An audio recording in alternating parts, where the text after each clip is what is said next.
Bonjour à tous et bienvenue sur Crypto Signal. Aujourd'hui est le FOMC le plus important de ta vie, c'est ce qu'on dit un petit peu à chaque fois, chaque FOMC est important, donc du coup je viens de regarder le discours de Jérôme Powell ainsi que les questions-réponses et je vais vous faire du coup la traduction et puis avec bien sûr comme d'habitude une expression un petit peu de mon sentiment. Où en est Jérôme Powell? Est-ce qu'il va bien? Est-ce qu'il est le plus gros influenceur de la planète en termes de politique financière, et on peut le dire, hein, sur l'économie également se porte bien, ou alors est-ce qu'il est dans une situation un petit peu compliquée? Allez, on y va pour l'intro.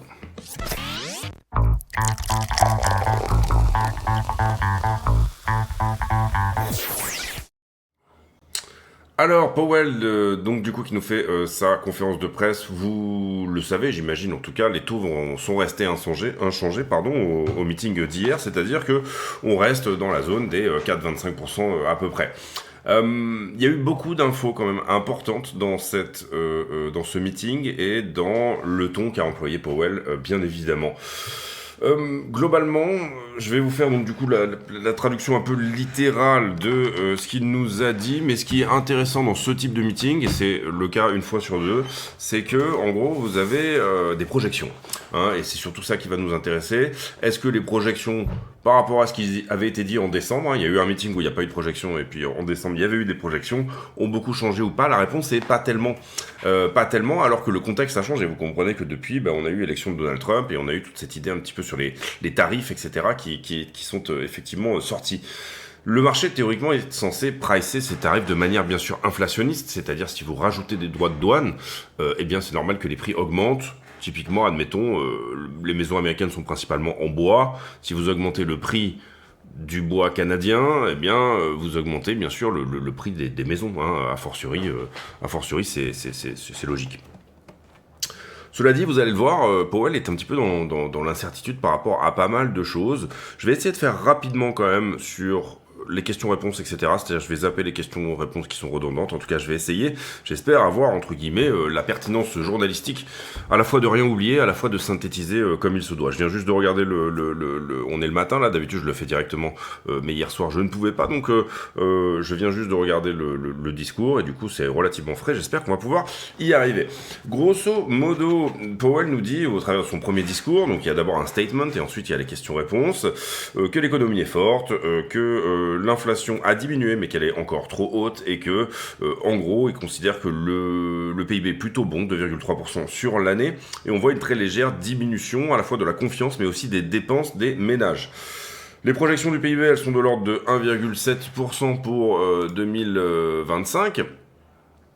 Les projections, hein, bien sûr, un peu plus bas que ce qu'ils nous avaient dit en décembre, c'est-à-dire ils ont revu bien sûr la croissance à la baisse. Marché du travail se porte plutôt bien, 4,1%, chômage est très bas. On a des salaires qui finalement augmentent plus vite que l'inflation, certes, mais bien moins vite qu'avant, c'est-à-dire pendant la pandémie. Donc ça c'est plutôt une bonne chose, pas de spirale des salaires. Les projections globalement sur le chômage restent, vous le voyez, autour des 4% pendant les 3 ou 4 prochaines années. Globalement, ce qui nous vendent, hein, la Fed, c'est de la stabilité. C'est pas ce qu'on aura, hein. Vous le savez, vous comprenez bien ici qu'il y aura des événements de marché qui vont se passer, bien évidemment, et des événements sur le chômage. Il va y en avoir également. Vous voyez, par exemple, en 2020, on était monté dans la zone des 14-15% de chômage, et il y aura d'autres choses comme ça avant 2028. On est bien d'accord là-dessus. Mais globalement, bon, ils vous vendent un petit peu de la stabilité. Et par ailleurs, les attentes au niveau de l'inflation, qui sont sur une certaine forme de diminution, et vous voyez que globalement, on touche les 2%, donc l'objectif de Powell, enfin son mandat en fait, là, ce pourquoi il est payé, d'ici 3 ans. Pareil, c'est la même chose. Très peu de chances que ça se passe comme ça.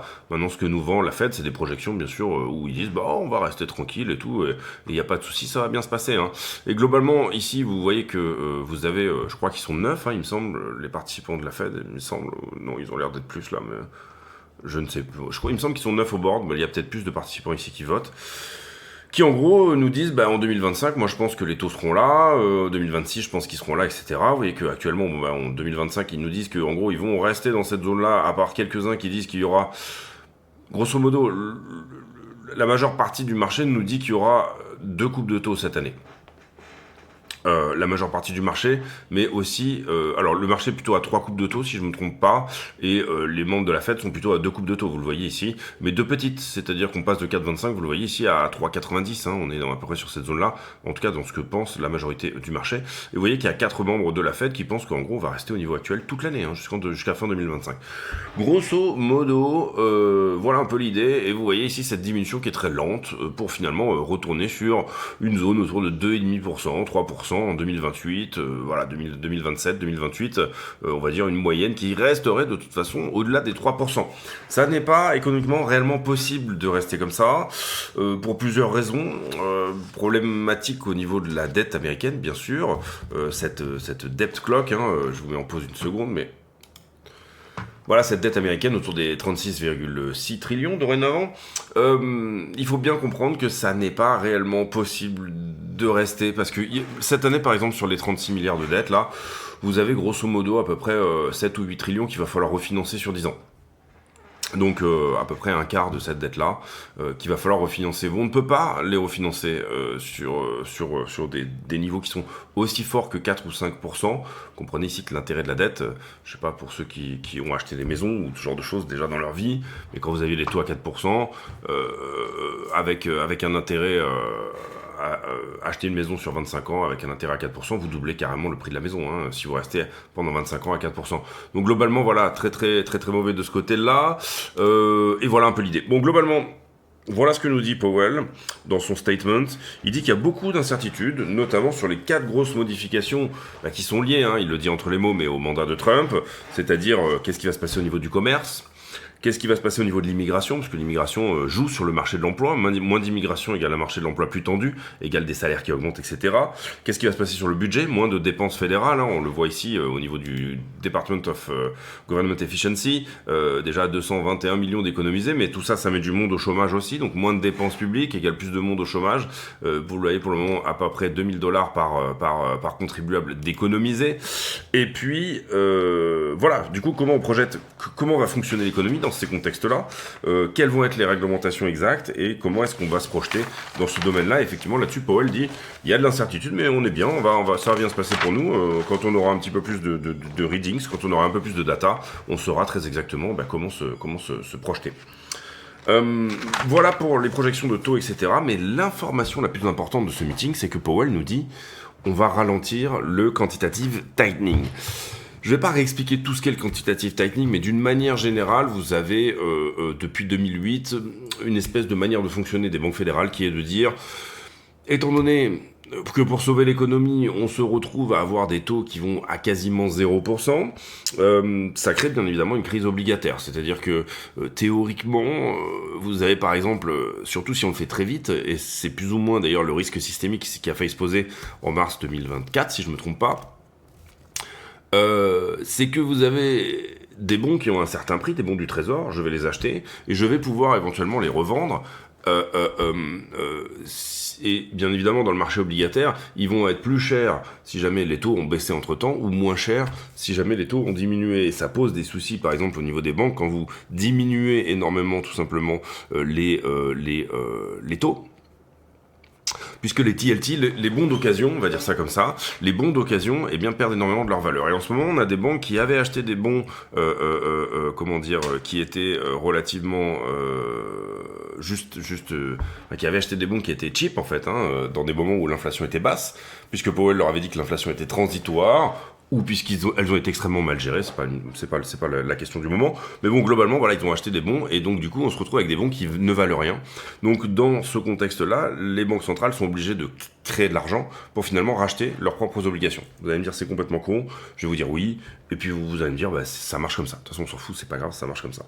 Mais globalement, l'idée ici, c'est quoi? C'est de relancer votre marché obligataire, en tout cas de pas trop l'entamer, tout en imprimant finalement, et donc du coup, de tenir un petit peu, il y aurait une crise systémique de la dette, puisque la dette, vous le comprenez, ne rapporte rien quand on est dans des taux qui sont extrêmement faibles. L'argent rapporte, par exemple, mettre de l'argent de côté et financer les entreprises de manière obligataire, du coup, rapporte à peine 1% ou 0. Il y a eu vous comprenez qu'au Japon, par exemple, il peut arriver que ça soit négatif. voilà, il a été créé, le QT, justement par la banque japonaise pendant l'époque de la crise asiatique de 97, et ça a été énormément utilisé, ça a commencé à être utilisé par les pays occidentaux au niveau de 2008, puisque ça fonctionne pas mal, on va dire ça comme ça. En fait, ça décale un problème à plus tard, mais de toute façon, les politiques et les économistes adorent faire ça, hein, et donc du coup, voilà. Pourquoi je vous parle de ça? Oui, parce qu'on va ralentir le QT, et donc du coup, l'idée ici, c'est que, en fait, la manière de le ralentir, le QT, c'est pour le coup, c'est l'inverse, c'est-à-dire que la Banque centrale avait énormément imprimé, donc elle avait augmenté son bilan d'obligations. Ici, on est dans un contexte où c'est plutôt intéressant de les revendre, etc. Donc de faire du QT, du quantitative tightening, ce dont je vous parlais là, il s'agit du quantitative easing. Et le quantitative tightening, ça veut dire que tous les X mois, je ne sais plus exactement la période, mais la Fed revendait à peu près 25 milliards d'obligations. Je me demande si c'est même pas à la journée. Mais globalement, voilà un peu l'idée. Et donc du coup, on revendait des obligations. Donc ça crée un petit peu une crise, vous comprenez, du financement. C'est l'inverse, hein, un petit peu. Quand la Fed est en train de se délourder d'une partie de son bilan. Il faut bien comprendre que de toute façon, elle n'arrivera pas à lourder tout son bilan, et à chaque fois qu'on va imprimer ici, vous comprenez que la balance de la Fed, elle augmente. Je ne sais plus à combien de trillions on est, mais en gros, il a été déjà quand même pas mal diminué depuis, je vous cherche une charte. Voilà, grosso modo, histoire que ça soit un peu complet. Vous voyez ici que bon, ça commence en 2003, en gros, en 2000, tout doucement, hein, sur un certain rythme, on va dire, qui est celui de l'inflation, en fait, au départ. Et puis d'un coup, en 2008, on se donne cette possibilité de monter à 1,9 trillion. Et puis, finalement, à partir de 2008, on voit que la politique est largement utilisée. On pourrait penser à un retour sur trend, hein, par exemple ici, pourquoi pas. L'accélération de la trend, bien sûr, ici vous l'avez compris. Mais en tout cas, c'est un outil qui est de plus en plus utilisé. Et globalement, ce que nous dit Powell, vous voyez ici le pivot, hein, globalement en 2022, on commence à alourdir un peu des choses au niveau du bilan, et à un rythme, vous le voyez, qui est extrêmement un pace, quoi, qui est décidé en amont. Et grosso modo, là je pense que ça devait être mars. Oui, tout à fait, c'est le moment dont je vous parlais avec la crise obligataire, où là pour le coup, on réinjecte un petit peu de liquidité. Ça avait créé un très très beau rebond sur Bitcoin. Globalement ici, c'est la faillite de Silicon Valley Bank et de l'autre banque, là, je sais plus comment elle s'appelait, moi, pas très grave, mais c'est la crise obligataire de mars 2023 d'ailleurs, en fait, on vieillit tellement vite. De mars 2023, ici, vous le voyez, c'était il y a déjà 2 ans, hein, cette histoire. Vous savez, dans la vie, il y a un moment où vous arrivez en haut de la montagne et vous commencez à descendre la pente, et finalement, l'inertie, elle se fait que vous vous mettez à courir. Et c'est incroyable de se dire que c'était il y a déjà 2 ans. Mais vraiment, je pense peut-être à partir de 40 ans ou un truc comme ça, vous avez cette espèce d'impression, et à un moment donné, on vous fout carrément sur un vélo, j'ai l'impression, une moto en roue libre, et petit à petit, on vous laisse, on vous rajoute une caravane derrière, mais ça va de plus en plus vite, le temps file à une vitesse incroyable. Bref... ici, vous voyez la manière dont on diminue. En fait, là, qu'est-ce qui va se passer? Il va se passer que cette courbe, elle va doucement diminuer comme ça, parce qu'on va vendre moins d'obligataires. Et ça, le marché adore, le marché aime beaucoup ça, tout simplement parce qu'on lui dit, écoute, ta perfusion, on va t'en mettre un peu plus, c'est-à-dire on va te morphiniser, on va te mettre 80 litres de Deep Novel ou de je ne sais quoi. On va te filer ici ton Xanax de manière beaucoup plus intéressante. Donc ça, les marchés aiment bien, c'est pour ça que ça a plutôt bien réagi hier sur cette news-là en partie. Personnellement, je l'avais prévu, sans vouloir dire que je l'avais prévu avant tout le monde, mais globalement, c'était un moment où on donnait pas très cher de cette info. Et par contre, petit à petit, attention, parce que j'ai trouvé que au travers de la semaine dernière, notamment, petit à petit, cette info-là est finalement rentrée dans l'inconscient collectif, et c'est devenu une rumeur. Et comme vous le savez, souvent on dit buy de rumeur, sell de news. Donc, pour le coup, on a eu cette augmentation très légère du prix qui pourrait peut-être être ravalée en partie. C'est une bonne nouvelle sur le long terme, mais elle pourrait être vendue à partir d'aujourd'hui, hein, bien sûr.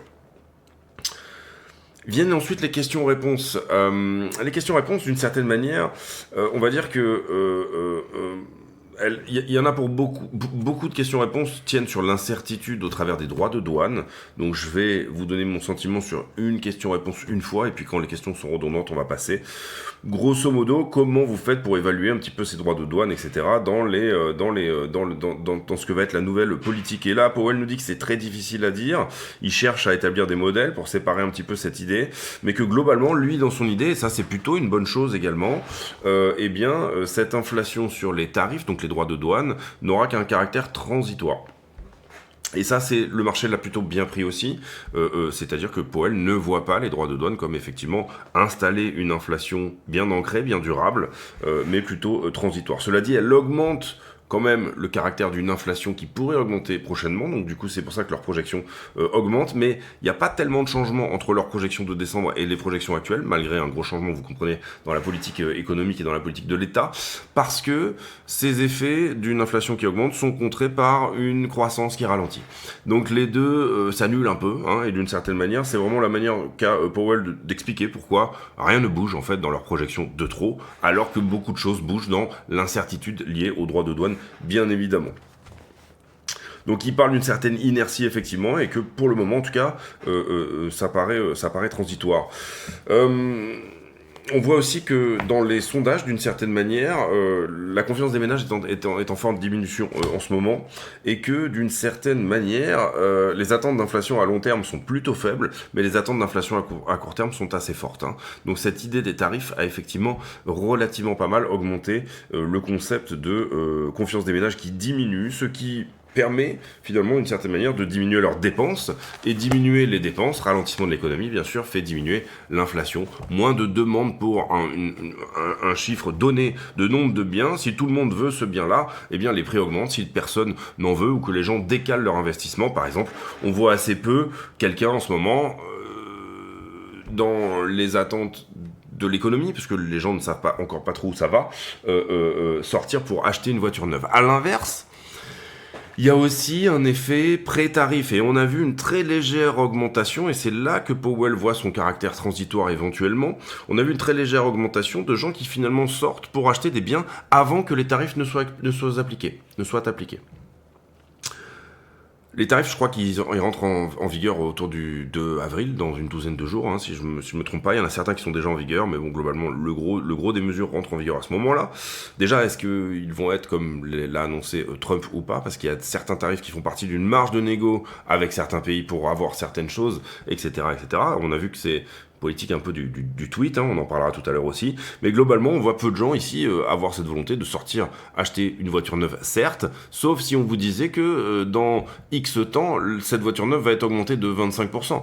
Donc on pourrait éventuellement avoir une augmentation des prix, et c'est un tout petit peu le cas. Alors l'inflation a plutôt diminué, hein, moi je trouve, en tout cas on a eu des très bons readings sur les CPI derniers, mais au niveau des biens, donc vous avez les biens, les services, etc. On a des services qui ont diminué un petit peu leur prix, et on a des biens qui ont très légèrement augmenté les leurs. Et ça, Powell l'attribue d'une certaine manière à cet effet de anticipation des tarifs qui font que finalement vous dites j'avais projeté de faire tel ou tel investissement, et je sais que tel ou tel bien ou service va augmenter de X% probablement dans X temps, donc je sors et je l'achète maintenant.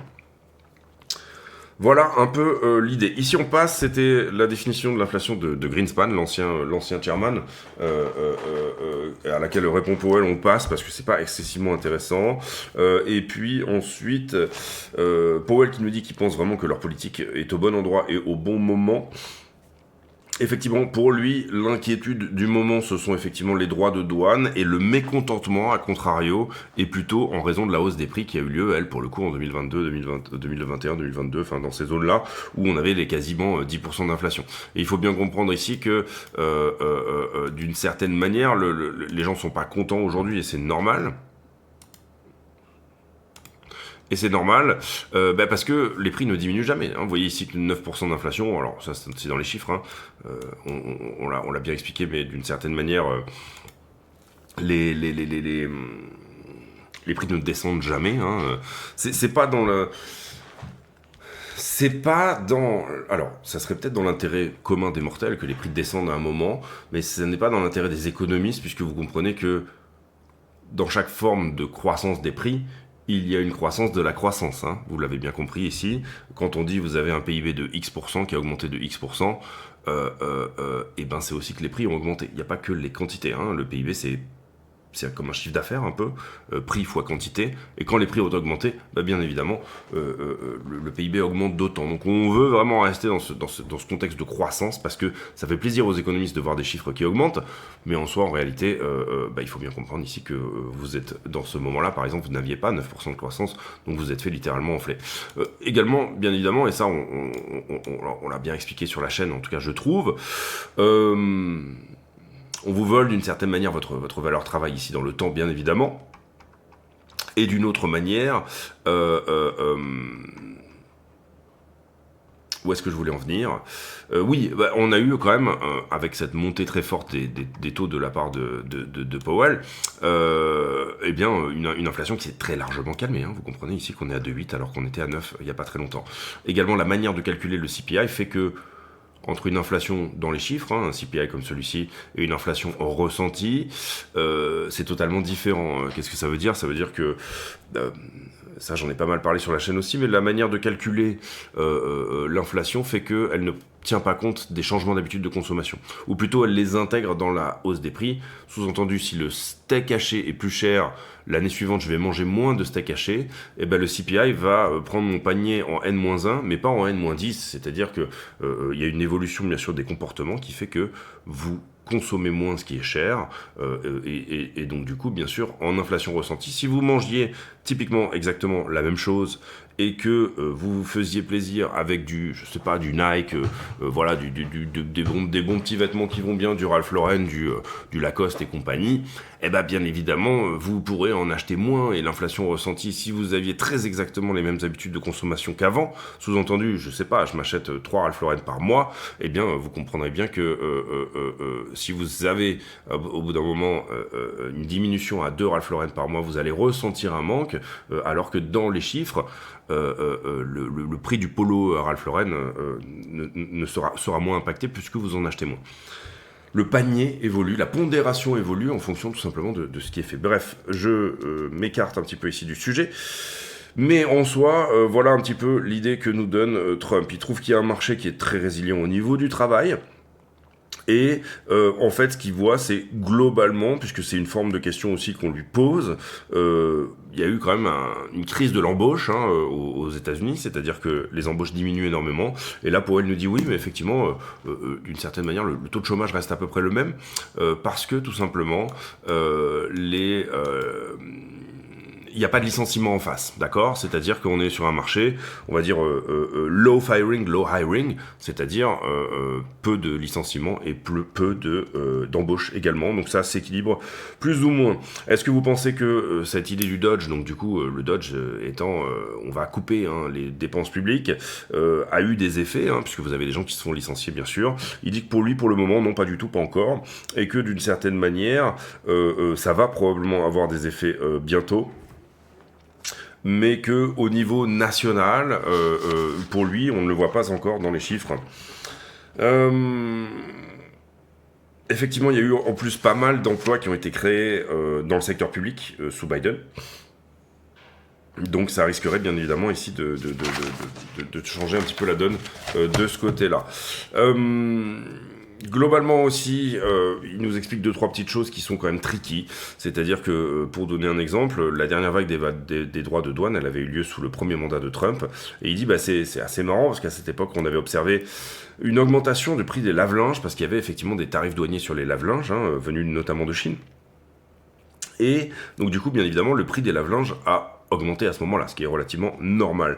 Mais il nous dit assez bizarrement, pour vous donner un exemple de à quel point c'est difficile de délimiter en fait quelle inflation est due au tarif ou pas, de manière assez bizarre, les sèche-linges ont également augmenté énormément en prix dans cette période-là, alors que eux n'étaient pas soumis à des droits de douane supplémentaires. Donc il dit, voilà, il y a des choses qui se font, qui sont un peu bizarres, et il faut qu'on en tienne compte, et malheureusement c'est très difficile de séparer les deux. Voilà. Un journaliste qui se fout un petit peu de la gueule de Powell en lui disant mais vous avez parlé d'inflation transitoire, la dernière fois que vous avez utilisé ce terme transitoire c'était pendant la pandémie. Je rappelle qu'effectivement pendant la pandémie ici globalement c'était à peu près à ce moment-là, donc quand l'inflation est à 4,5%, Powell dit l'inflation est transitoire, et vous voyez derrière on se fait déboîter, et que en septembre 2021, quelques mois après, il dit en fait elle était pas si transitoire que ça au moment où on est à 7% et qu'on va bien sûr jusqu'à 10%. Globalement, c'est toujours, ils se font toujours un peu les surpris de se dire tiens c'est bizarre, on augmente la masse monétaire en circulation et ça augmente les prix.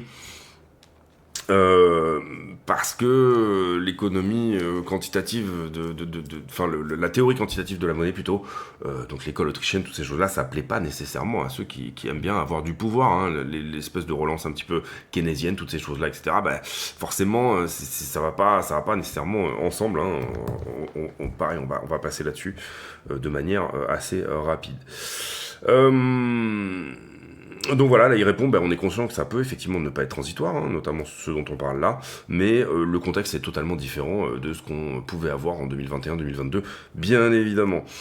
C'était plutôt pour le petit pic hein, qui s'est pris sur ce contexte-là que je vous parle de ça.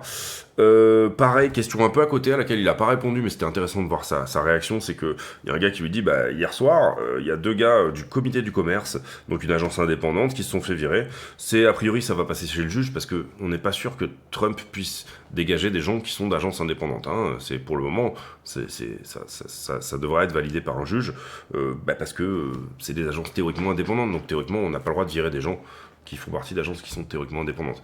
Et la Fed est une agence indépendante, c'est-à-dire que théoriquement, le président des États-Unis n'est pas censé mettre ses mains dans qui doit être embauché, quand et pourquoi.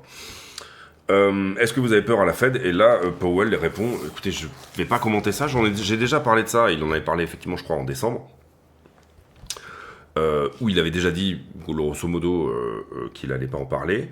En fait, Powell s'éloigne très largement. Là où ça aurait été intéressant de savoir, et ça n'a pas été évoqué là, mais la dernière fois, Trump nous a dit, Powell nous a dit qu'il n'avait pas rencontré Trump encore. C'est-à-dire qu'on était quand même déjà après un bon mois. Je sais plus quand était le dernier meeting, mais c'était en janvier. Mais je crois que je crois que c'était en janvier, fin janvier, il me semble. C'est à peu près toutes les 6 semaines. Hein. Et il avait dit, bah, j'ai pas encore rencontré Trump, je suis pas encore allé dans le bureau ovale. Ça aurait été intéressant de savoir s'il l'a rencontré depuis. Voilà. Donc ça c'est un truc à part. Certains font part de leur inquiétude à Wall Street que vous alliez péter un truc dans l'économie. C'est-à-dire que, donc ça c'est la question. Hein.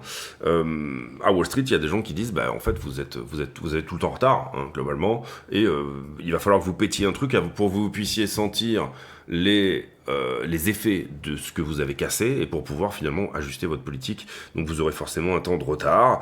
C'est une question qui lui est régulièrement posée. Il dit non, nous on pense qu'on est dans un super timing. On a tous nos outils qui nous disent que c'est bien. On a de la data qui nous dit que tout va bien. Donc on pense vraiment être dans un super timing. Autre question qui lui est posée, c'est comment est-ce que vous arrivez un petit peu à avoir de la clarté dans vos projections économiques avec ce qu'on appelle un government of tweet, c'est-à-dire un gouvernement qui passe des bills en tweetant. Hein. On sait que Trump adore faire ça, ne pas consulter ses conseils et puis finalement tweeter un truc et puis derrière faire à ses conseils de s'adapter pour que on fasse un petit peu ce qu'il a décidé. Donc du coup, là il dit c'est pareil, on est assez confiant, je pense qu'on va y arriver. Dans quelques mois, on aura un petit peu plus de visibilité sur ce qui va se passer. Grosso modo, il caresse un peu Trump dans le sens du poil. C'est pas qu'il soit sur la sellette parce que Trump peut pas vraiment le virer, en tout cas pas avant 2027, je crois. Fin 2026, début 2027, si je me trompe pas, parce en fait, les membres de la Fed sont remplacés tous les X temps, et il y a effectivement en 2026 ou 2027, il va pouvoir remplacer X membres de la Fed, et si je me trompe pas, ce sont ces membres de la Fed là qui élisent pour le coup leur boss, donc là en l'occurrence Powell. Donc du coup, en changeant 3 ou 4 membres, effectivement, il peut aller dans le sens plutôt d'une autre personne qui soit effectivement pour le coup choisie. Mais en soi, à part lui mettre des bâtons dans les roues en attendant, Trump devra s'accommoder de Powell, sauf s'il démissionne, mais a priori, ça n'est pas prévu. Comment est-ce que vous arrivez à séparer les signaux du bruit? Donc oui, je pense qu'on va y arriver effectivement sur le Government of Tweet et Tweeting Government, ou je sais plus comment ils ont appelé ça, mais bon bref. Voilà, comment arrivez-vous également à séparer les signaux du bruit? On parle toujours là ici effectivement de la même chose, c'est-à-dire des droits de douane, donc on va passer là-dessus. Ici, on va passer là-dessus. Question sur le sentiment des ménages, le fait que les gens ont l'impression que leur caddie est plus cher, etc., etc.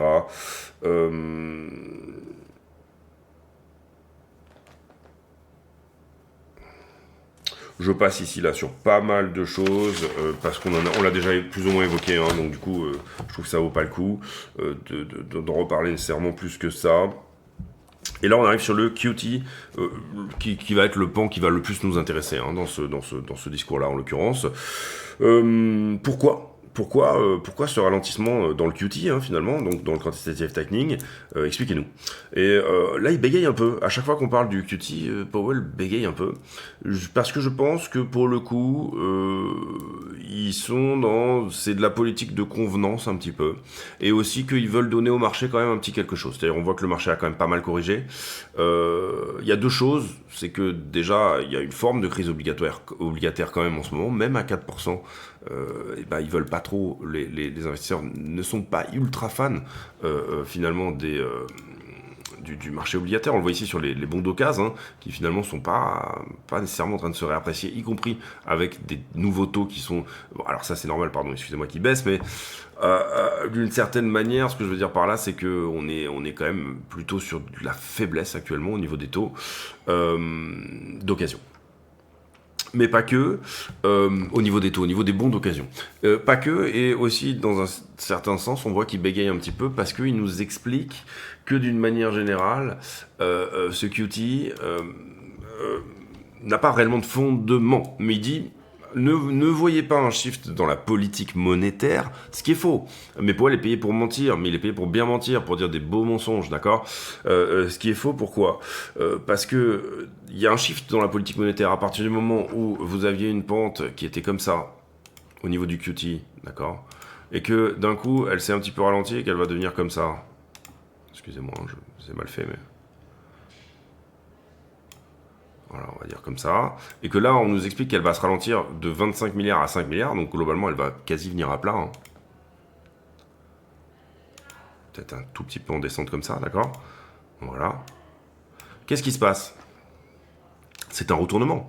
Vous le voyez, ici je vous parle souvent de coucher une distribution, etc. Toutes ces choses-là, ben là on ralentit un rythme, c'est un retournement. On va réimprimer. Il y a un moment donné où le QT, qui était là, va devenir QE. Et c'est quelque chose que Powell est en train de nous dire entre les mots. Mais il peut pas le dire. Il peut pas dire, les gars, on va réimprimer comme des bâtards, il n'y a pas de souci, c'est bon, t'inquiète. Il peut pas dire ça, t'imagines, en plus il dit frérot dans la phrase, voilà, ça passe pas du tout. Donc il peut pas vraiment dire ça, par contre lui il bégaye un petit peu effectivement, mais il explique que ça semblait être le bon moment, il y avait quand même aussi un petit peu ce feeling que c'était bon, c'était ok. Pas du tout, effectivement, ils essayent d'éviter une crise obligataire plus qu'autre chose, et tout en gardant des taux finalement sur la zone des 4% quand même, il est en train de nous dire aussi que petit à petit on va revenir vers des coupes de taux. Deux coupes de taux dans l'année, personnellement, pourquoi pas. Là, vous comprenez que moi, j'ai tendance à dire qu'on va peut-être pivoter en mai ou en juin, donc repivoter à nouveau, enfin recommencer à baisser les taux. Le marché n'y croit pas du tout, donc le marché n'est pas dans mon sens. Donc dans ce contexte-là, du coup, je mets mon intuition un peu de côté quand même. Mais globalement, le marché, vous voyez que la semaine dernière, il pensait que ça allait être plutôt du 65-35 pour qu'il y ait une coupe des taux en mai. Et en l'occurrence, ici, vous voyez que le marché ici est en train de dire que c'est moins le cas. Donc le marché voit encore moins une baisse de taux en mai que avant que Powell ne parle hier. D'accord. Donc là, vous voyez qu'on est à 98. En juin, ça commence à être plutôt pricé, le marché est plutôt en train de pricer, de dire ok, le pivot se fera en juin, la coupe supplémentaire. Vous comprenez ici qu'il nous reste 1, 2, 3, 4, 5, 6 meetings, et Powell nous dit on va baisser 2 fois et on va baisser doucement. Le marché, lui, pour le coup, je crois qu'il est en train de pricer que ce sera 3 coupes.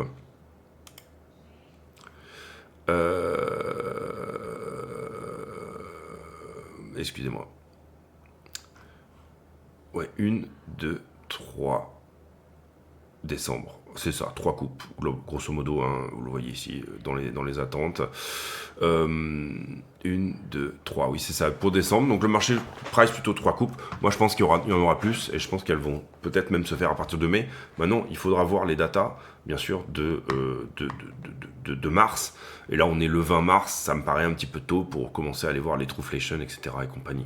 Maintenant, si je regarde juste l'outil de la fête de Cleveland, qui jusque-là a plutôt bien marché vraiment, ils nous disent qu'on sera à 2,46 pour l'inflation au niveau du mois de mars. Sachant qu'actuellement on est à 2,8, donc c'est une belle diminution supplémentaire. Et pour l'instant, il a plutôt bien marché, hein, notre ami de chez de la fête de Cleveland. Et là, pour le coup, vous voyez ce gros drop dans l'inflation début mars, et qui a repris depuis. Hein. Donc c'est pour ça que je dis attention de pas trop en faire. Euh, euh, sur ces attentes au niveau du mois de mars, il y a encore une dizaine de jours en mars, voyons voir un peu où on en sera. Mais vous voyez que pour Trueflation, comment fonctionne Trueflation? C'est 11 millions d'agrégations de prix en ligne, c'est-à-dire des prix d'Amazon, etc. Ils ont des API qui va aller calculer les prix. Est-ce que le prix, je sais pas moi, de telle ou telle connerie que vous achetez tous les jours, la banane, le machin, le truc, quoi, on s'en fout, c'est pas la question, mais est-ce que ça a augmenté ou diminué? Et vous voyez ici que le BLS Reported Rate est différent. Le BLS, c'est le Bureau of Labor Statistics, qui va calculer le vrai CPI, celui qui est en tout cas pris dans les chiffres CPI et le PCE. Globalement, ce CPI-là a 2 ou 3 semaines de retard déjà par rapport à la manière dont il est calculé, alors que là on est sur du temps réel. Première chose. Deuxième chose, le panier, hein, le fameux panier est différent, hein, bien sûr. Donc le Trueflation est censé vous donner ce qui est vrai. Et le CPI est censé vous donner ce qui est officiel. Hein, donc comment on... voilà, bien sûr. C'est ça le... Pas facile. De quoi je parlais Oui, voilà, donc cette idée dans le QT que nous donne Powell, c'est plus du slower for longer. C'est-à-dire, on n'y va pas comme ça. On diminue le rythme, mais on va y rester plus longtemps. Pourquoi pas Je pense même d'ailleurs que les projections, c'est plus ou moins ça, hein, 2028. Leurs projections, en tout cas, ce qu'ils aimeraient faire, c'est globalement... parce que là, vous comprenez qu'on se met à plat. Vous comprenez ici que on était typiquement, par exemple, en train de diminuer là. Vous voyez qu'il y a une sorte de rythme hein, aussi. Enfin, en tout cas, je trouve cette trend, elle est plus ou moins couverte, elle est plus ou moins logique. Un rythme aussi qui était très lent là et qui d'un coup, boum, accélère en 2008 et qui, bien sûr, vous le voyez ici, réaccélère à mort en 2019 et galope littéralement à partir de 2020. D'accord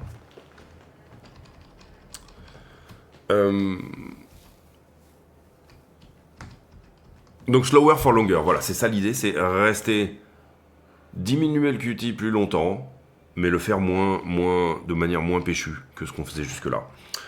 Donc ça, c'est le marché le prend bien évidemment très très bien, puisque il sent un shift dans la politique, et ça je l'ai pas mal expliqué. Powell nous dit attention, ça ne change pas du tout la donne sur ce que je vous ai dit au niveau politique monétaire, à savoir les prévisions qu'il nous a montrées. En tout cas, si ça change la donne, puisque c'est le QT et de la politique monétaire d'une certaine manière. C'est un outil. Voilà, après c'est assez redondant encore une fois avec ce que j'ai déjà dit. En plus j'ai beaucoup développé, donc du coup ça n'a pas grand intérêt à être analysé ici. Également, il a parlé un petit peu du marché action, des conditions financières, c'est-à-dire il y a une belle correction en ce moment et globalement il nous dit que c'est pas son mandat. Lui, la bourse ne fait pas partie de son mandat, c'est-à-dire qu'il n'est pas là pour que les conditions financières que le marché aille bien, mais par contre, il s'intéresse bien sûr aux conditions financières. C'est-à-dire qu'un rebond du marché action donne un petit peu plus de jus et de confiance au niveau des ménages. En revanche, une correction sur le marché action, bien évidemment, a cet effet vertueux un petit peu que ça va empêcher aux entreprises de se financer correctement par le marché action, d'une certaine manière déjà, mais également les plus ou moins gains et ou plus-values des ménages, hein, puisque le système de retraite aux États-Unis est plus ou moins par répartition, par accumulation, plus ou moins par accumulation, et donc du coup vous avez bien sûr des plans de retraite qui sont principalement quand même dotés sur les marchés actions bien évidemment. Est-ce qu'il faut avoir une récession pour casser l'inflation? Question qui est posée tout de go comme ça à Powell. Et là Powell répond, heureusement en fait finalement on est pas mal, c'est-à-dire que d'une certaine manière on est quand même parti ici des 10%.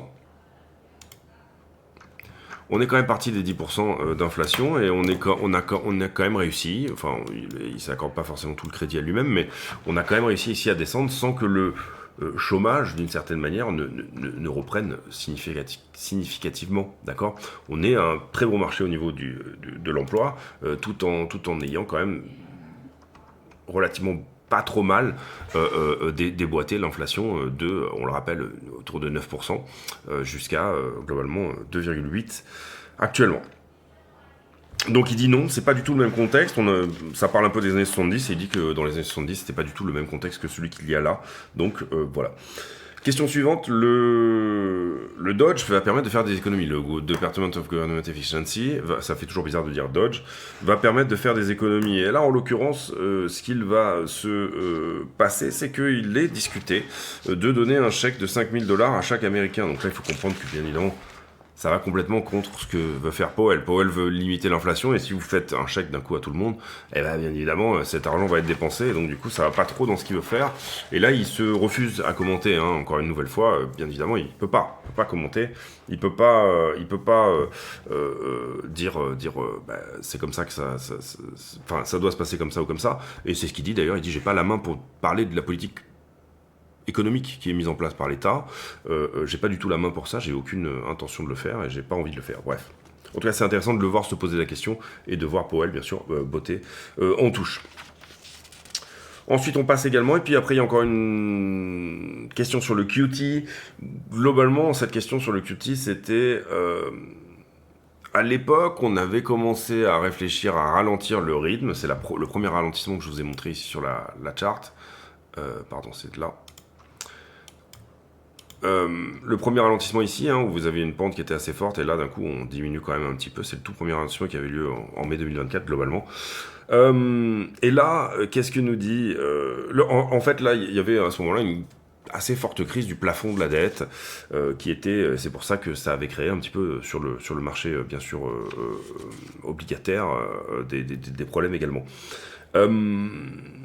Et c'est là qu'on a dit on va ralentir un petit peu le QT aussi. Donc il y a eu 2 épisodes un peu dans cet esprit-là. Il y a eu celui-ci et celui-là, d'accord. Là on a ralenti et là on a carrément réimprimé pour venir au secours finalement des déposants de Silicon Valley Bank, etc. Mais venir au secours de toutes les banques également. Pourquoi ? Parce que si vous avez une banque, je vais apprendre un concept, je ne pense pas que ça soit le cas pour eux, mais par exemple la Bank of America... la Bank of America qui détient X milliards d'obligations qui d'un coup perdent X% de leur valeur.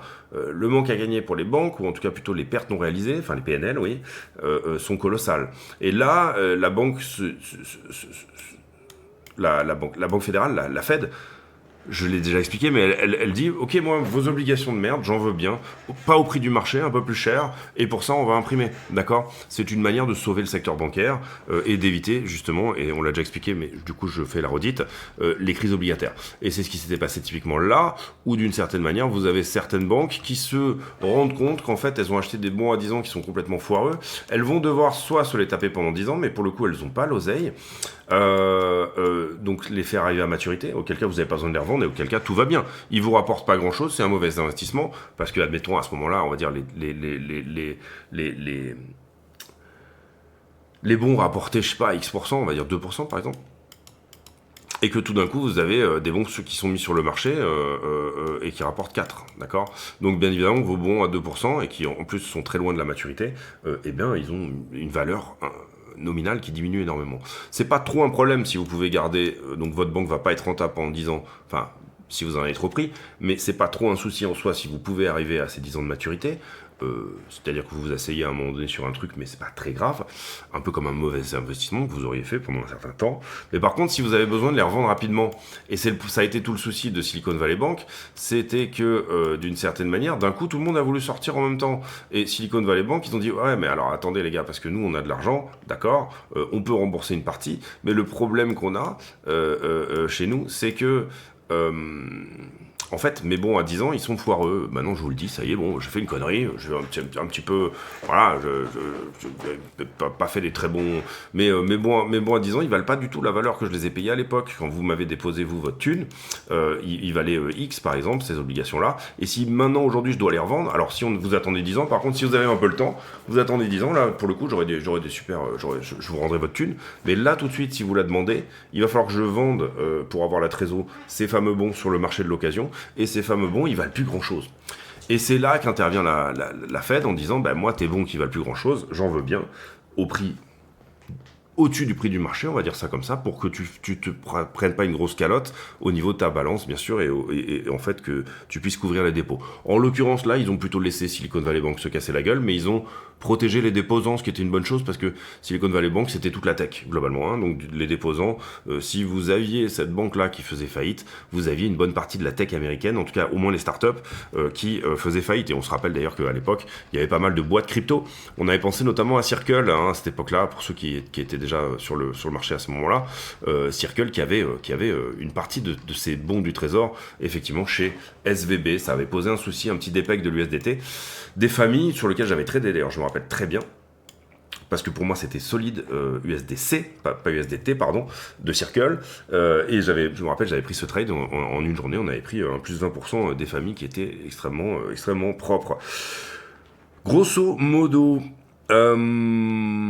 voilà pour cette idée du QT et des risques systémiques des banques, etc., etc. Je pense que ça valait le coup de rentrer dans le détail sur ces choses-là.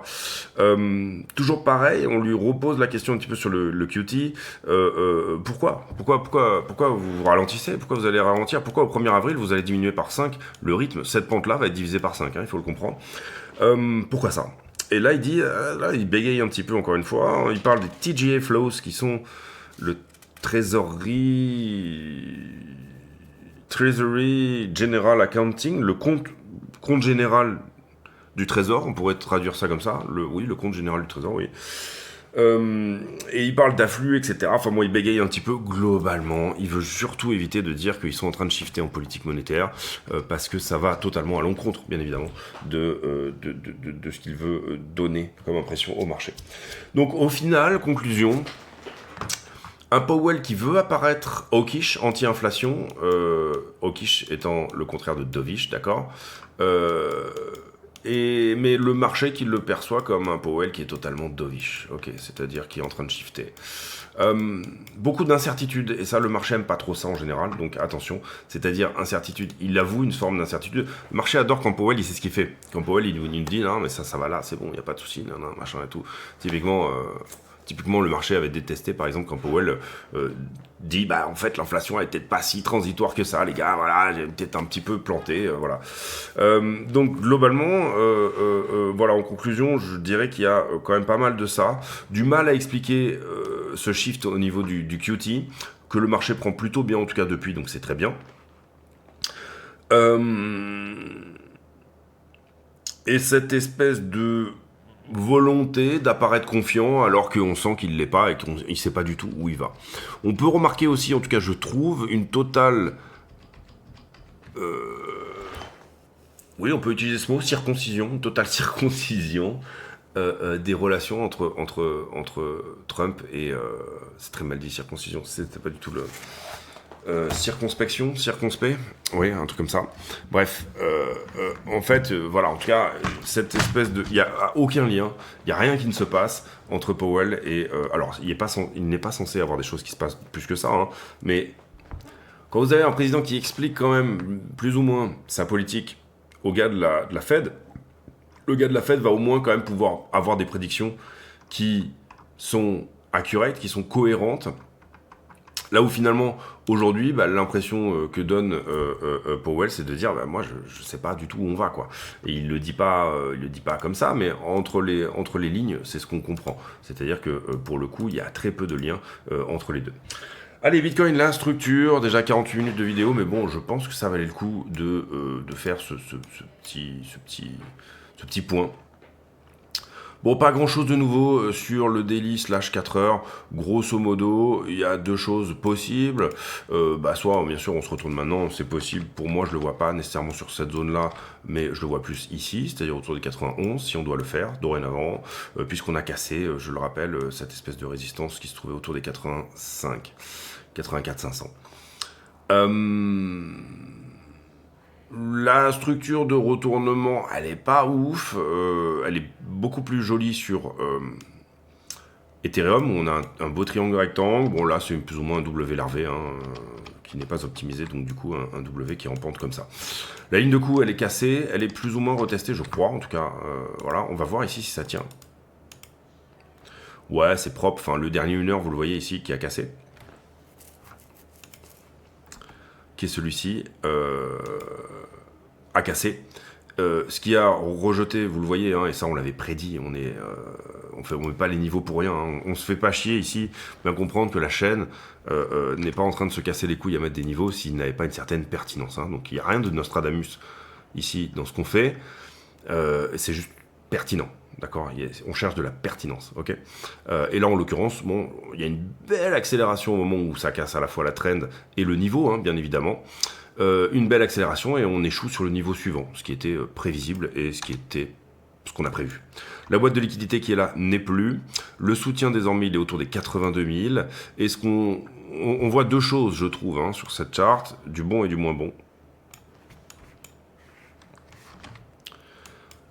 Qu'est-ce que je vois de bien en haussier ? Il s'agit de points pivots. Et j'espère que vous l'avez vu, si vous suivez la chaîne depuis longtemps. Si vous comprenez rien, allez voir les tutos en fin de vidéo, ça sera mieux. Également, prenez le temps, je trouve, parce que ce serait quand même plutôt sympa de le faire, de mettre un like, parce que la chaîne, elle galère un petit peu à trouver son public, avec des vidéos parfois d'1h30. Je comprends que ça soit le cas, mais par contre, je pense que ça peut intéresser plus de monde que ce que ça intéresse déjà. Donc ça serait vraiment sympa de votre part, et ben de se lever le cul un petit peu à mettre des likes sur les vidéos, au sens où ça m'encourage à en faire plus et plus souvent, et c'est bien évidemment excessivement encourageant d'avoir du soutien derrière. De deux choses l'une. Je décale ici ce daily comme une résistance. Pourquoi ça ? Si jamais on meurt ici sur cette zone-là et qu'on redégage en dessous, vous comprenez que ce niveau daily-là aura tenu. Ça veut dire que c'était la résistance jusque-là. En revanche, on vient d'ouvrir au-dessus. Je veux qu'on ferme au-dessus. Je veux qu'on clôture cette résistance-là en daily. C'est très important pour pouvoir hausser encore plus, hein, d'accord ? Ça, c'est la première chose. La deuxième chose, et on parlait de points pivot tout à l'heure, c'est que il y a deux choses qu'on va voir sur cette charte et qui sont intéressantes en termes de points pivot. C'est bien évidemment le fait qu'on a cassé cette distribution qui était potentielle jusque-là. Ici. Oui, celle-ci, pardon. Et qu'on est au retest actuellement. Donc ça, je veux la voir tenir, donc qu'on réussisse le retest. J'ai une forme de conjonction de plusieurs choses sur l'endroit actuel, et si ça tient, c'est plutôt bon. Conjonction de plusieurs choses qui sont...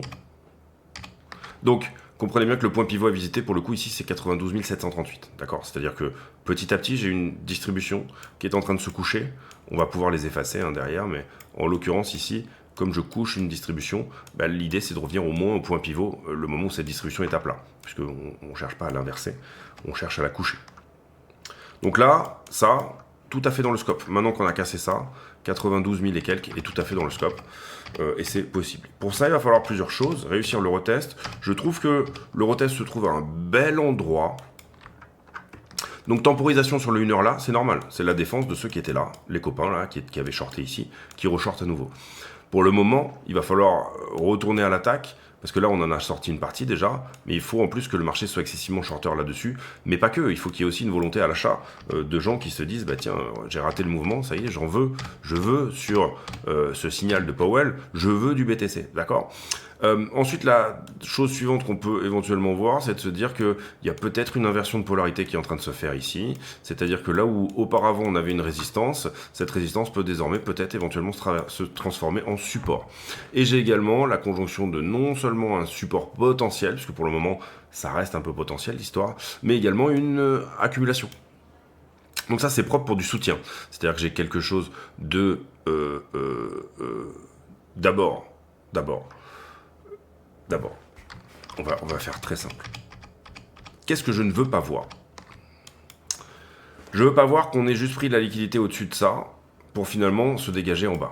Ça voudrait dire le job est fini. Et là, ça dégage en bas. Donc je veux surtout voir les 85 000 en gros tenir. Deuxième chose, donc là, globalement aussi, vous comprenez que j'ai un push, une correction et un push supplémentaire. Je veux que ça se fasse très vite, d'accord ?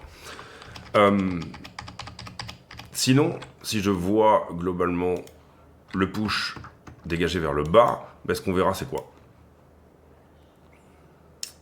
C'est ici une bougie qui est littéralement baissière, et en fait on le vivra comme une mèche, hein, ça. D'accord, ça ne sera qu'une mèche au-dessus de ça.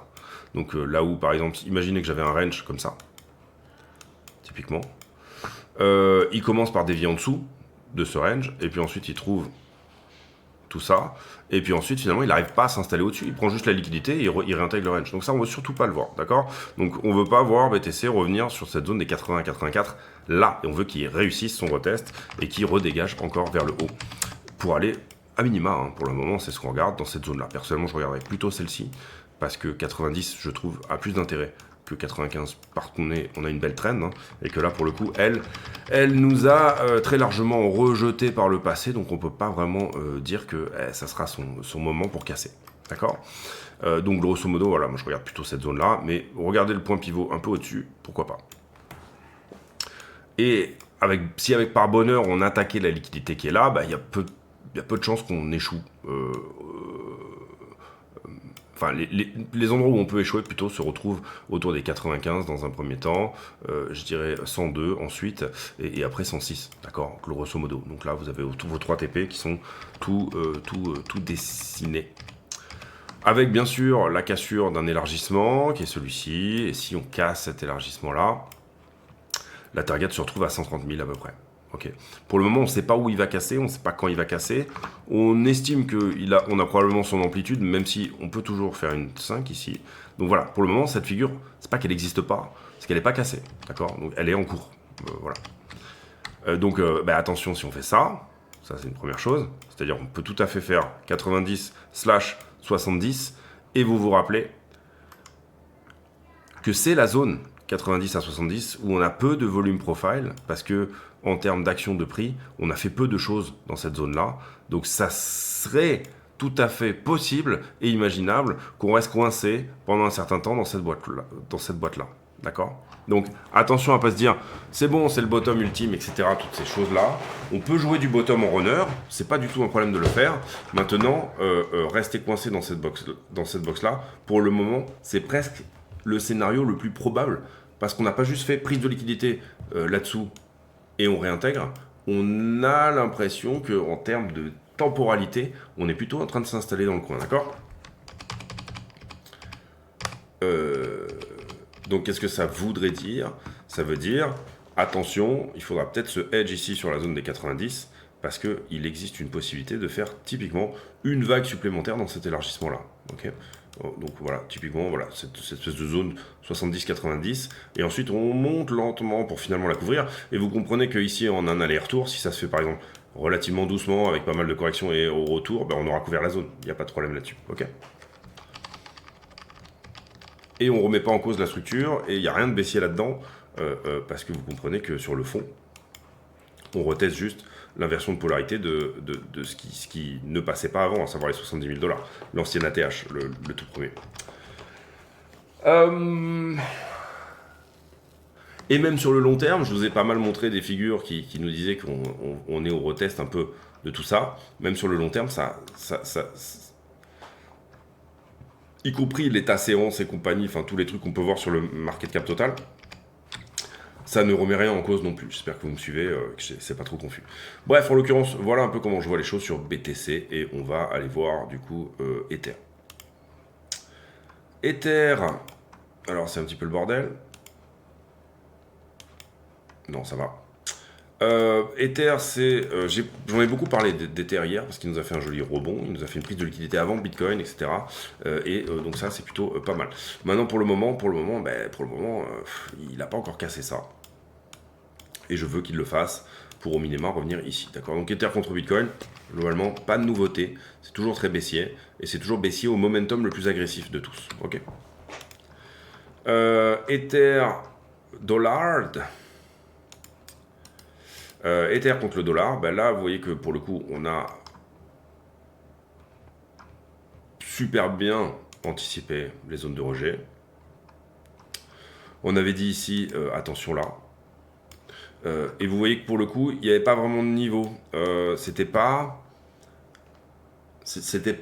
un niveau 1 heure ou ce genre de choses, contrairement à Bitcoin où pour le coup on l'avait plutôt prédit comme ça. Qu'est-ce qu'on avait sur Ethereum? On avait une fin de liquidité un petit peu, c'est-à-dire plus grand chose pour venir vendre dedans. Mais pas que, on avait aussi cette très jolie pic qui est censé protéger le pic suivant. Ça, c'est vraiment des choses qui sont très puissantes. On a couvert cette imbalance-là, d'accord. Et globalement, après, hop, on s'est rattrapé et on est en train de se reprendre. Alors, est-ce que ça va continuer vers le haut ou pas? On va ici en parler, bien sûr. Grosso modo, très propre en tout cas on avait dit vraiment attention ici, très propre là-dessus, et je trouve que la price action sur Ether recommence à prendre une certaine forme de propritude, mot inventé, mais vous comprenez ici l'image. Par ailleurs, et ce faisant, vous comprenez que sur Ether, il adore les triangles rectangles, Ethereum, et là pour le coup il nous en a donné un très joli, qu'il a cassé. La target, elle est là, c'est-à-dire plutôt 2170. Est-ce qu'il va nous donner un retest pour aller à la target, ce qui serait mon scénario plutôt privilégié? Est-ce que le retest est fini? Est-ce qu'on peut aller chercher ici, à l'endroit où il est en train de rebondir très légèrement, quelque chose dans le passé? C'est ce qu'on va regarder ensemble, bien évidemment. Et attention, suspense, j'ai l'impression qu'il y a un petit truc, mais c'est pas ouf. Ouais, il y a un petit truc là-dedans. Même chose, même idée, hein, finalement, c'est-à-dire que avant finalement d'aller retoucher cette ligne-là, qui pourrait pour le coup inverser la polarité, 1950, eh bien il existe dans cette structure une toute petite conso, vous le voyez ici en 5 minutes, et un niveau 5 minutes qui pourrait éventuellement faire le job pour ne pas y aller. Qu'est-ce que j'ai fait? Je ne sais pas. Hop. On va y arriver.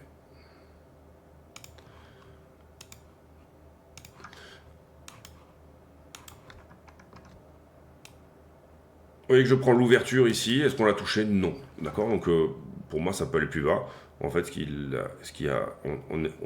on a commencé, vous comprenez que frontside c'était là, backside c'est ici, hein, de ce qu'on regarde, et en fait on s'est arrêté un peu au milieu ici. Donc c'est pas un niveau que je trouve extrêmement relevant, extrêmement perspicace. Si jamais ça doit délivrer beaucoup plus fort sur Ethereum, où se trouve le danger? Maintenant qu'on est dans la petite structure, déjà d'une certaine manière, je trouve qu'on perd ça. Donc attendons. Voilà. Ici, il y avait quelque chose.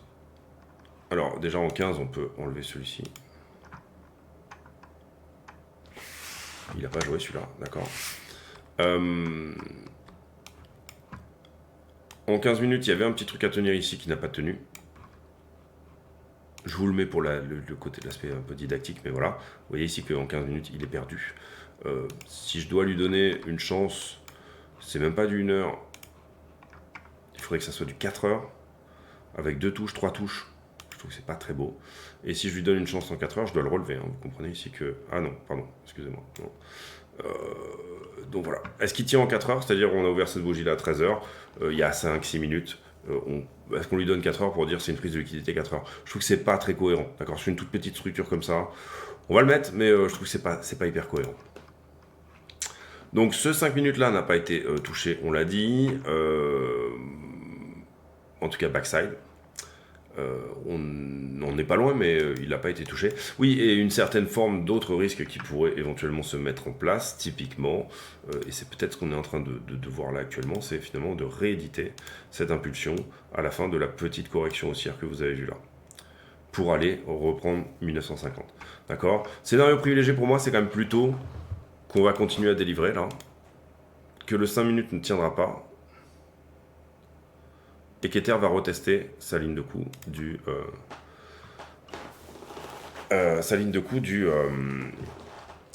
triangle rectangle que je vous ai montré là.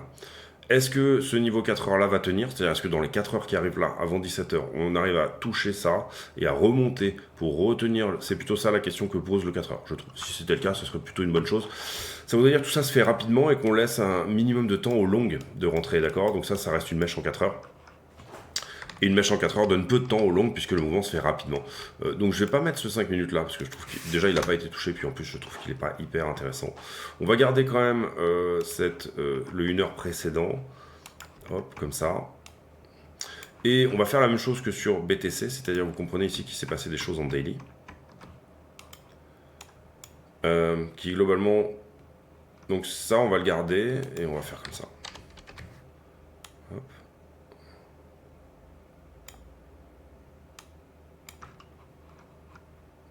Daily. Ça, c'est la résistance daily. Il faut bien comprendre aussi que, du coup,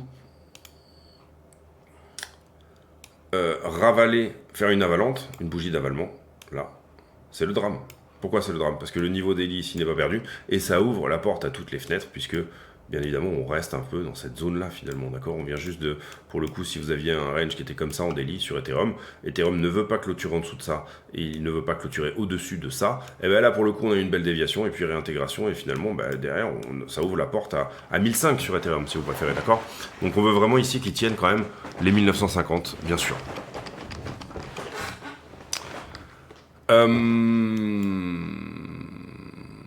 Également, attention à ça, mais on l'avait dit.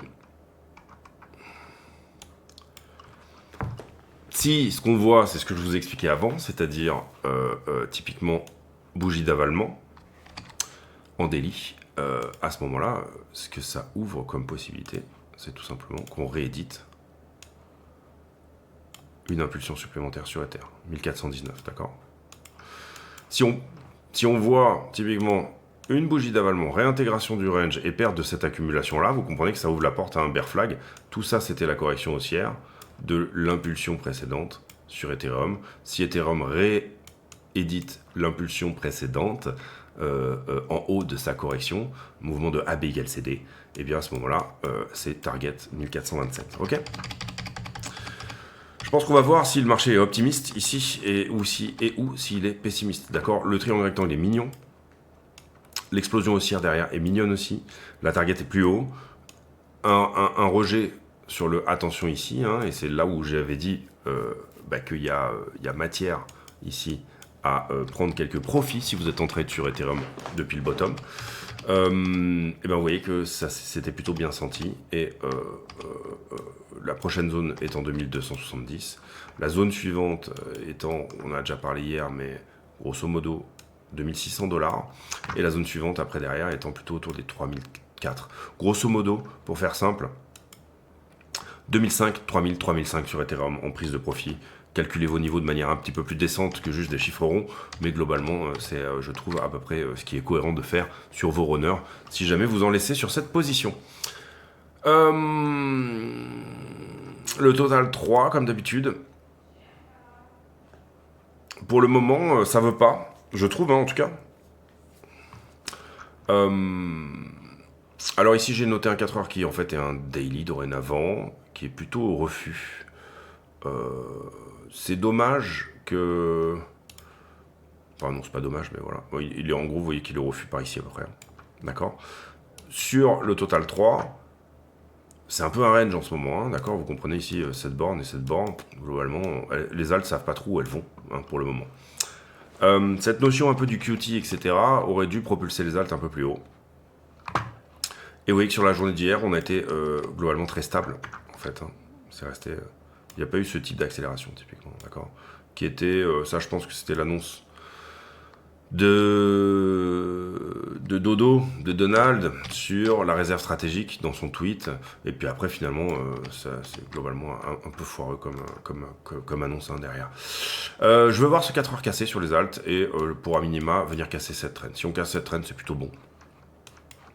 Parce qu'on avait impulsion, correction pour une impulsion supplémentaire. D'accord. Ce qu'on vise sur les alts, c'est 34-35%, une alt season, que pour l'instant, c'est pas qu'on ne l'a pas, mais en fait, on l'a et puis elle se retrace d'elle-même. C'est-à-dire que, vous voyez, cette correction, comment elle est profonde, comment elle revient en bas de range, en fait. Hein. Donc, il y a beaucoup d'alts qui sont revenus sur leur support séculaire et ou voire même à leur prix de lancement, ou entre guillemets, voilà. Ce que j'aime bien ici, c'est qu'on casse cette distrib-là aussi. C'est très mou. Par contre comme accélération. C'est pas une accélération comme ça. Pour le moment c'est très mou, donc on veut la voir accélérer. Pour le moment elle accélère pas. Ok. Je me serais attendu un peu plus sur les altcoins avec cette idée un peu du QT, etc. Je me serais attendu peut-être un petit peu plus. Donc est-ce que ça se fait en soum-soum? Est-ce que c'est en train de se faire mais en fait on le voit pas? C'est-à-dire que, on va dire sur des whales ou des choses comme ça, c'est en train un peu de cacher les choses. Je pense pas, je pense que juste ça réagit pas parce que c'est un peu dénué d'intérêt pour le moment. Les nouvelles, les news. Donc ça, on parle du FOMC. Ici, j'ai posté ça parce que j'ai trouvé que c'était super intéressant en ce qui concerne la Turquie et la vision en fait des pro-russes qui sont Alexander Dugin est un ultra pro-russe, genre de petit peu un gars pas du Kremlin mais une éminence grise un peu un philosophe un peu de la pensée russe, mais de voir ce qu'il pense de la entre guillemets trahison de la part de Erdogan, hein, et finalement en ce moment il y a des protestations contre Erdogan, donc en fait la Turquie a une position un peu compliquée en ce moment. Trump et Saylor qui vont probablement parler au Digital Asset Summit aujourd'hui, ça c'est plutôt bien, en tout cas ça va peut-être faire des annonces. Et puis les déconvenus de Elon Musk, on fera peut-être une vidéo là-dessus un petit peu plus détaillée. Je bois un coup d'eau, excusez-moi. Pardon. Et donc en gros, ouais, Musk, il a fait une interview chez Joe Rogan, je crois. Celle où il fume un gros pétard, il me semble, hein. Ou c'est peut-être une autre, mais je sais plus. Bon bref, c'est pas tellement la question.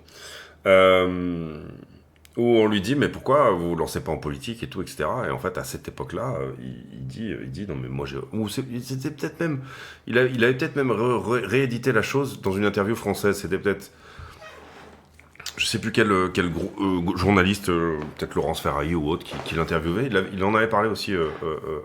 Il avait été interviewé au 20h en fait, ou un truc dans le genre. Il avait dit mais moi j'ai pas du tout envie d'être président des États-Unis, j'ai pas du tout envie de me lancer en politique, j'ai pas du tout envie de toucher à ça. Je suis pété de pognon, je suis pété d'oseille, j'ai vraiment pas envie, j'ai pas besoin d'avoir ce pouvoir-là, etc. Et en fait, toutes ces choses-là lui ont souri. Il a souri à ces choses-là aussi, et finalement, aujourd'hui, il a quand même perdu plusieurs centaines de milliards à cause de cette entrée finalement en politique. Le client lambda qui a une Tesla, il est quand même peut-être plutôt plus démocrate qu'autre chose, parce que écologiste, etc. et tout, il y a quand même une certaine forme de problèmes de segmentation et de cible entre le virage républicain de Musk et ses boîtes en fait, hein, et ce qu'il fait après derrière. Et puis il se fait bâcher par la presse mondiale, c'est-à-dire que il va sauver les gars qui, alors que Boeing avait fait de la merde, il va sauver les gars sur la station spatiale internationale. Il envoie une mission et tout, etc. Et finalement dans la presse, on évoque même pas tellement le nom de SpaceX. Voilà, il y a des choses ici qui, pour lui, n'ont pas été excessivement intelligentes au fait de se lancer en politique, en tout cas par rapport à son business. Et on le voit ici avec des protestations au niveau des Tesla Factory, au niveau des Tesla Dealerships, au niveau des Tesla dans la rue même, on voit des Tesla se prendre des coups de clé. Il y a vraiment cette personnification d'un pan de la politique qui en soi nuit probablement à pas mal de ces business. Je pense en tout cas que c'est pas un mauvais moment pour acheter l'action, moi je trouve. Alors moi j'en ai déjà, j'ai pas vocation à en rajouter sur ces zones-là, parce que je les avais eu pas cher. Maintenant, je les avais eu dans les $100, il me semble. D'ailleurs j'en avais parlé en vidéo à ce moment-là, au moment où j'étais rentré sur Tesla, alors que j'y avais jamais touché avant. Là, elle doit être à 200 et quelques, 200, j'ai plus les chiffres derniers, mais c'est typiquement dans ce genre de moment, quand la maison brûle, qu'il faut peut-être s'intéresser à ce type d'action-là. On verra encore une fois si c'est le cas. On voit beaucoup en ce moment Musk qui se fait bâcher. On voit beaucoup en fait, finalement, il va se faire éclater par les BYD et compagnie, et finalement que l'offre des véhicules chinois est bien meilleure, etc. C'est typiquement un moment d'achat. Je trouve, quand tout est contre une boîte comme ça, plus qu'un moment de vente, bien évidemment. Quand demandez, si vous voulez investir, si vous avez un conseiller financier par exemple, moi quand j'ai des rendez-vous avec mon conseiller financier à la banque, pour les investissements un peu plus traditionnels qui tournent sur mes comptes, qui sont plutôt on va dire sur de l'argent collatéral que je vais laisser à la banque par exemple, donc sur lequel j'ai besoin d'avoir une gestion certes managériale importante, mais que je dois laisser à la banque tout simplement parce que ça me permet d'avoir des crédits, des choses comme ça, etc. Faire travailler cet argent en même temps plutôt que de tout simplement le mettre par exemple dans de l'immobilier ou des choses comme ça. Et en l'occurrence, là, l'idée, c'est que je demande à mon conseiller bancaire, en l'occurrence c'est une banque privée, mais au gars qui est dans la pièce, quel est le truc dont personne ne veut en ce moment. Et dernièrement, sa réponse ça a été l'immobilier commercial, et du coup j'en ai acheté plein, et depuis il a fait plus 20. parce que les gens retournent au boulot dans l'immobilier commercial en fait. Et finalement, c'est relativement logique en soi que quand on vous dit n'achetez surtout pas ça, c'est le moment où il faut justement l'acheter. Parce qu'il a des bonnes valuations, bien évidemment. Je passe là-dessus. J'en profite pour vous dire, le Twitter, c'est pareil. J'aimerais bien voir un petit peu ce chiffre augmenter là. Ça pourrait être sympa de votre part, si vous avez déjà un compte X, bien sûr, et si vous considérez que c'est bien, l'information que je vous offre, elle est bien, d'accord ? Sinon, le faites pas, vous obligez pas non plus. Hein. Et je rappelle que tous les bénéfices de la chaîne sont reversés à Mécénat Chirurgie Cardiaque qui opère des enfants. Il y a eu des problèmes de cœur en France. Problèmes de cœur, on les fait venir en France, on les opère, on les renvoie chez eux, réparés. Très très belle action de la part de Mécénat Chirurgie Cardiaque. Le Discord également en lien de la vidéo, si ça vous intéresse. Et bien sûr, les liens d'affiliation sur Blofin, Mexc, BitMEX et compagnie. D'accord, on y va, on n'hésite pas, on tape dedans, ça fait plaisir. Pas grand chose sur le Wall Street Journal. Ici, les projections qui voient l'économie se refondre différemment depuis l'élection de Trump. Donc les projections de la Fed qui ont changé. XRP, qui est les baleines qui augmentent leurs avoirs de plus de 6,5% en 2 mois. Bon, à voir, hein, à vérifier. Mais en tout cas, oui, voilà, si vous avez du XRP, très mauvaise zone pour le vendre, hein, je pense. Ça peut aller plus haut. C'est mon avis. Encore une fois, ça n'engage que moi. Par contre, on avait vu la correction arriver aussi.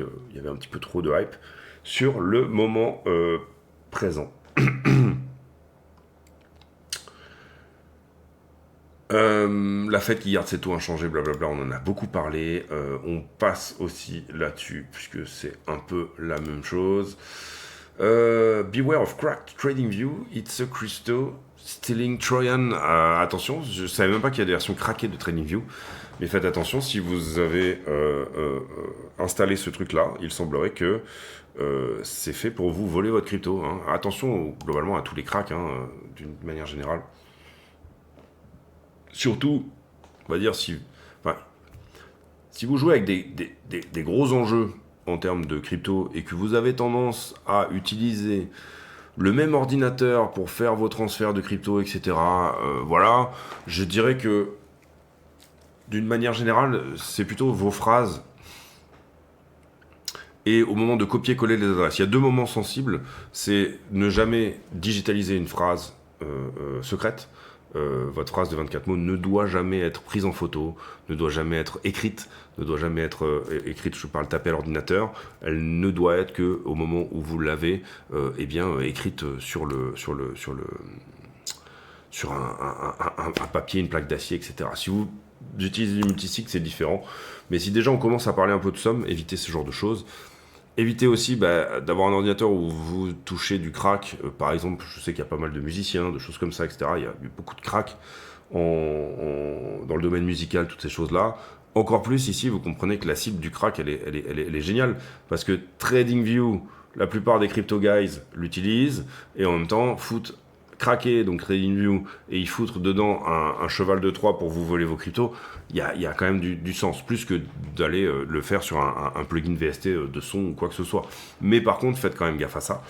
Et puis troisième chose, les copier-coller des adresses quand vous faites des transferts, si on parle de gros sous, allez bien vérifier que l'adresse est la même que celle que vous aviez copiée, etc., toutes ces choses-là, parce que vous avez des petits softs qui viennent, les petits malins ont créé ce genre de soft au moment où vous faites le CTRL-C, et il comprend que vous collez une adresse, que vous êtes en train, c'est une adresse crypto que vous êtes en train de coller, et au moment de faire le CTRL-V, eh bien, il met son adresse à lui, hein, bien évidemment, c'est là qu'intervient le drame.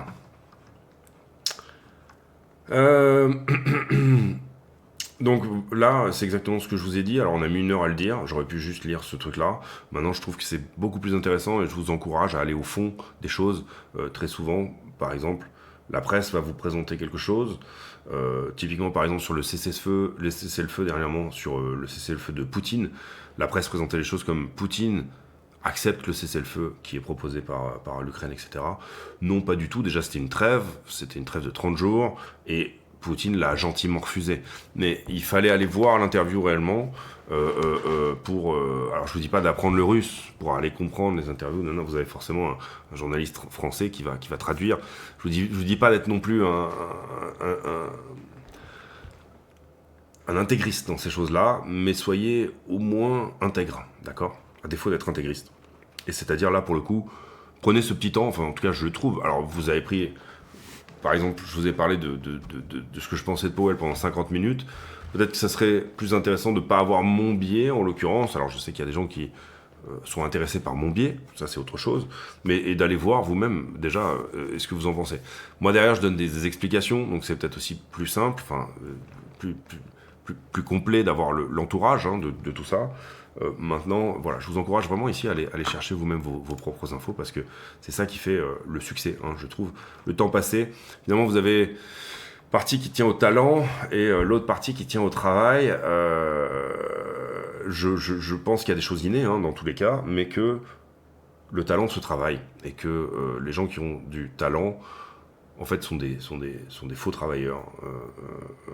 C'est des gens qui, on a l'impression que pour eux c'est facile, mais en fait tout simplement parce qu'ils ont beaucoup travaillé par le passé et qu'ils aiment ça aussi. Hein. Le talent, c'est aussi aimer ce qu'on fait. Coupe du côté quarter point de la Banque nationale suisse, qui dit que bah, c'est bon, on n'a plus trop d'inflation en ce moment en Suisse, donc on peut couper les taux. Et puis voilà, toujours la même chose, hein, on en a déjà beaucoup parlé aussi. Et voilà. Calendrier économique, ben, on avait ce FOMC qui était quand même vraiment important cette semaine. Révision du GDP, c'est pas fou, on n'aura pas énormément de choses, à part le PCI. Et ça sera pour le vendredi 28. Ça se calme, je trouve, beaucoup en termes de news économique. Donc ça, c'est bien, on va avoir une fin de mois plutôt calme. Derrière, bah, il y aura ensuite, bien sûr, vous le savez, hein, les chiffres du chômage du mois, tous les débuts de mois, hein, finalement, le CPI. Voilà, c'est un petit peu un cycle qui se répète en permanence. On va regarder la liquidité, dorénavant, qui se trouve juste là. J'ai pas l'habitude de faire des vidéos aussi longues, je sais pas si vous le voyez, mais j'ai une petite pâteuse. C'est un petit peu plus compliqué que d'habitude. 335 millions de liquidés hier, c'est une journée plutôt péchue / normale, pas non plus incroyablement péchue. 209 en short, 125 en longue, 2 fois plus de short que de longue, normal, l'action prix a été plutôt haussière. Sur BTC, on a 2 fois et demi plus de short que de longue, avec 140 millions de liquidations. BTC plus Ethereum égale plus de la moitié, on est sur une certaine forme de normalité. Et sur Ether, 2 fois plus ou 1 fois et demi plus de short que de longue. On a eu une action de prix sur Ether qui a été extrêmement haussière et puis baissière. Également, Ether a pété plutôt hier matin, donc il manque une partie puisque hier oui, il a pété, il me semble. Hein. Il a pété vers 11h, ouais. Donc on est en train de perdre une partie. Là, il est 13h. On a déjà les deux premières heures de hausse qui sont perdues.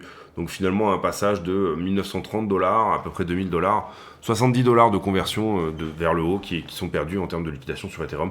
Donc si on avait ce chiffre sur 26 heures plutôt que 24, c'est ça que je veux dire, on serait plutôt autour des 60-70 millions, peut-être même plus. On aurait même, je pense, 100 millions de liquidations en short, 4 fois plus de liquidations short que de liquidations longues. On va y arriver.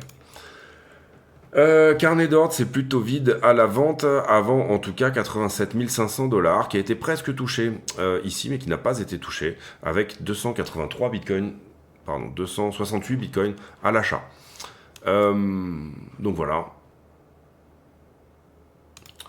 Marché en levier, ben on a pris ça. Et alors, jusque-là, c'est haussier. On gardait hein, bien sûr ce point-là, si t'es pas incroyablement. Par contre, j'aime bien que jusqu'au quasi-top, alors c'est pas le top exactement. Ici, c'est shorté. Donc on a short squeezé une partie. Hein. Surtout, j'aime bien aussi là, vous le voyez là le petit short qui se met en place. Donc ça veut dire qu'on est shorté sur le top. Donc ça, c'est plutôt bien. Ça peut nous encourager à aller plus haut. Vous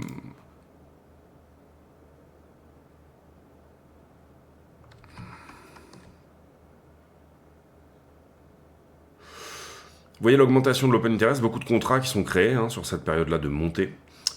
Mais le funding qui... Vous voyez qu'on part de là. On monte effectivement jusqu'ici. Énormément shorté sur tout ça. Et vous voyez que ça correspond à une augmentation du nombre de contrats, donc c'est pas des fermetures de longues. Donc ça c'est cool. Et puis derrière, comment dire, plutôt un truc qui corrige en même temps. Donc il y a un petit truc en dessous, là, hein, sous la structure, qu'on a peut-être déjà nettoyé. Pourquoi? Parce que vous le voyez ici, le founding était négatif là. D'accord. Et en même temps que cette bougie descend, bah, le founding remonte. Vous êtes d'accord avec moi? Donc il y a un truc là qui est peut-être déjà nettoyé pour moi. Donc grosse ouverture short, grosse ouverture longue, regain d'open interest, en tout cas c'est vraiment ça qu'il faut voir je pense. Est-ce qu'on est sur un endroit où on a tendance à corriger plutôt? Non, on l'a un peu redépassé, d'accord, depuis hier soir. Voilà. Ça pourrait corriger à partir de là, mais en tout cas c'est un petit peu redépassé. Donc voilà, et désolé en termes de price action, c'est le top qui est shorté, hein. On n'a pas beaucoup plus, on n'a pas de point intermédiaire je trouve, en tout cas c'est pas foufou de ce côté-là. iBlock qui va peut-être nous en dire plus en ce qui concerne les liquidations. Alors en l'occurrence, on voit effectivement de la grosse position. Effectivement pour le coup, lui il nous dit qu'on est pas mal longue sur juste en dessous de la structure. Et il nous dit qu'on est plutôt longue également à partir de 83 400. Est-ce qu'on a loupé quelque chose quand on a fait l'étude ici? 83 400. Donc là, oui, bon, on voit que le funding, ouais, pour moi, c'est pas tellement ouf, mais en l'occurrence, intéressant de voir que lui, il nous dit, bah, si on doit corriger, on ira plutôt se diriger vers ce niveau-là, le premier niveau de baisse ici, la première fois qu'on a, parce que ça a été rouvert fort dessus, d'accord. Donc voilà pour les bulles, les grosses positions. Ce qu'on peut voir également sur la une semaine, c'est que c'est nettoyé, donc attention hein, à ça. Vous savez que moi, j'aime beaucoup. Quand la une semaine, je dis souvent la une semaine ne ment pas beaucoup. C'est-à-dire que à partir du moment où elle est nettoyée, en général, on va chercher le bas, d'accord. Maintenant, donc ici revenir à 80, et je dis vraiment pourquoi pas.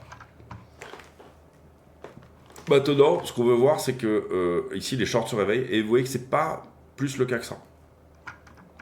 En l'occurrence, la lecture de iBlock ici, c'est de dire, on a parlé tout à l'heure, vous pouvez le rappeler, des 83 500, c'est de dire que là, sous les 83 500, on a créé une poche, au moment où, parce qu'il y a pas mal de monde, hein, effectivement, qui est rentré sur ce niveau-là, c'est ce qu'on voyait sur les bulles tout à l'heure de liquidité.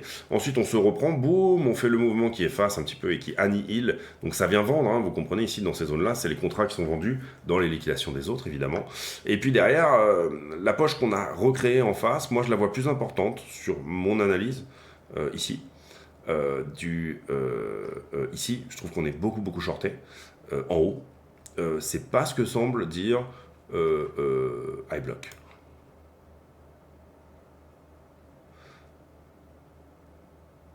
Et le funding ici qui diminue correspond bien sûr. Si le funding qui diminuait correspondait à de la vente de longue, vous comprenez que quand je vous dis on vient vendre sur ces zones-là, ben, théoriquement, ça voudrait dire que sur la montée, il resterait à plat. Et là, en l'occurrence, moi, ce que je vois, c'est quand même plutôt un funding qui augmente, un open interest, pardon, qui augmente, avec un funding qui diminue. Donc, je ne suis pas tout à fait d'accord. Je pense que là, c'est plus important. Maintenant, c'est ça aussi l'intérêt de faire soi-même, plus que de juste regarder iBlock. Voilà, vous comprenez, ici, on comprend, on va dire, la logique. Et du coup, on a une vision qui est un petit peu différente. Et en l'occurrence, c'est pas pour être permaboule là ici ou quoi que ce soit. Hein, c'est pas pour dire bon bah ok, la weekly elle est nettoyée, maintenant on peut aller en bas. Parce que ça serait intellectuellement, si on regardait juste iBlock, je trouve que ça serait quelque chose qu'on pourrait se dire. Moi, dans mon analyse, on va dire du funding, et c'est pour ça que je la fais. Hein, c'est aussi parce que parfois je vois des dissonances. Et ben j'ai plus l'impression qu'il y a quelque chose à prendre au-dessus. Donc ce qu'on va regarder, c'est, vous le voyez sur la 3 mois. J'aime bien aller voir la 3 mois de temps en temps quand même. Mais d'une certaine manière, on avait parlé de cette box entre 84 et 86, c'est pour ça qu'elle était sur la charte. Mais d'une certaine manière, ici vous voyez qu'on a réaugmenté du monde à 89, 90. Pour moi, il y en a plus que ça, d'accord. Maintenant, voilà, 80 et la prochaine poche de liquidité est la plus proche, et plutôt à 80, vous le comprenez ici, une grosse correction qui nous emmène vers 78 à nouveau, plus que d'aller chercher la liquidité intermédiaire et les 100. Mais je suis toujours dans le scénario plutôt haussier de mon côté.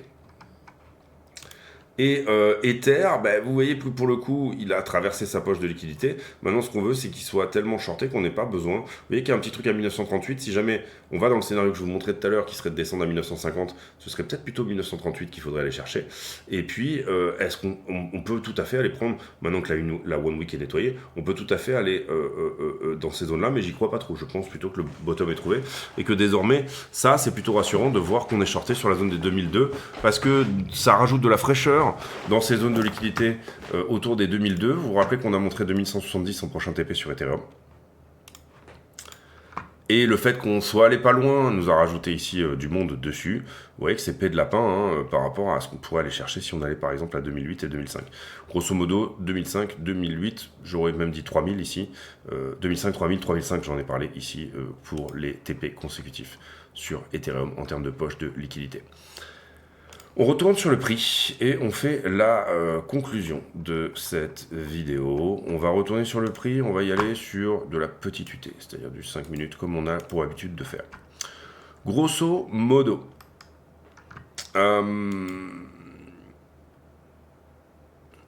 je pense que tout a été plus ou moins quand même dit déjà quand j'ai dit il faut tenir le retest de toute cette zone-là. Globalement, vous avez un peu une zone pivot qui est à peu près la même zone, sauf qu'elle a pris à un moment donné un petit 1000 $, enfin 600, 700 $ pour des raisons de liquidité. Mais voilà, toute cette zone-là est plus ou moins la zone quand même à tenir, je trouve. C'est-à-dire si on recommence à réenclencher sous, finalement même cette AQ, perdre cette AQ dans un premier temps, ça sera quand même un signal. Et vous voyez qu'on est au contact là, donc je vous mens pas, c'est pas que je vous mens pas, mais perdre cette accumulation-là, vous comprenez que ça ouvre le point pivot qui est là. D'accord? Donc un retour plutôt, je dirais, sur 82. Ce qui est possible, parce qu'on est un peu chargé en liquidité. Ça voudrait dire quoi? J'ai cette montée larvée qui continue. D'accord? Vous voyez que je viens jamais chercher mes bas. Et ici, je viendrai faire encore ça. C'est possible, complètement possible. Je trouve que la figure est pas très bullish au sens où c'est une accumulation de longues, tout en timidement venant chercher timidement ces shorts. Ok, donc on perd du short au fur et à mesure. Donc c'est pas très joli. Voilà, ce qu'on veut voir ici, c'est ne surtout pas perdre ça pour aller visiter ça. On veut que ça accélère. C'est ce que je vous explique assez souvent. C'est boum, impulsion, petit flag qui corrige pas des masses, boum, on recasse. D'accord? C'est vraiment ce qu'on veut voir ici, je trouve en tout cas. Pour laisser le moins de temps possible assez longue de s'accumuler, il commence à y en avoir, attention, parce qu'on larve la montée. Et c'est pour ça que je vous dis souvent, une structure haussière un peu larvée, comme ça, un peu momolle, un peu comme ça. Qu'est-ce que c'est? C'est finalement un truc qui ne veut pas laisser rentrer du short, parce qu'il annonce le mouvement baissier d'aller prendre tout le monde d'un coup ici. Donc en général, ce genre de montée en biseau, par exemple là je vous ai dessiné un biseau ascendant, ce genre de montée, ou un canal, ou voilà, ce genre de montée vient souvent chercher son bas. Donc malheureusement, on veut voir que ça accélère, et si on veut voir que ça accélère, qu'est-ce qu'on veut voir? On veut voir que le petit momentum qui est un peu tenu là pour le moment, tienne aussi. Et on veut voir que ça casse, et on veut voir que finalement on ait une pulse, suivie d'une correction, suivie d'une pulse supplémentaire qui elle tout de suite nous emmène à 90, d'accord? C'est pas en faisant d'une montée un peu momolle comme ça qu'on va réussir à poser des bottoms francs. Donc voilà ma vision des choses. Il faut que ce flag se mette en place en gros, si vous préférez, et qu'on tienne à peu près, on n'est pas obligé de, mais qu'on tienne cette zone quand même, et qu'on tienne le retest de ça, d'accord? À partir du moment où on tient le retest de tout ça, on accepte le fait que l'impulsion ici se caractérise de manière impulsive. On est d'accord là-dessus. C'est-à-dire, je fais une figure de retournement qui a du mal et qui là d'un coup, boum, dégage, d'accord? Et là, au moins, d'une certaine manière, ça mettra toute cette zone-là à l'abri pour être au moins un petit bottom du moment pendant un certain temps, ok? Puisque long terme, je vous rappelle, il y a deux scénarios, enfin long terme, un peu plus long terme, qui sont celui-ci. Traiter la zone 90 à 70. Maintenant qu'on s'est installé en dessous, on est obligé de le caractériser comme le scénario le plus probable. Ok. Et si éventuellement on arrive par contre à s'affranchir et à casser la distrib qui est là, là c'est beau. Donc on est dans ce train-là, mais il ne faut pas hésiter à y être de manière timide. J'essaye de trouver une time frame ici où on peut estimer que... Mais même vous voyez que même en weekly,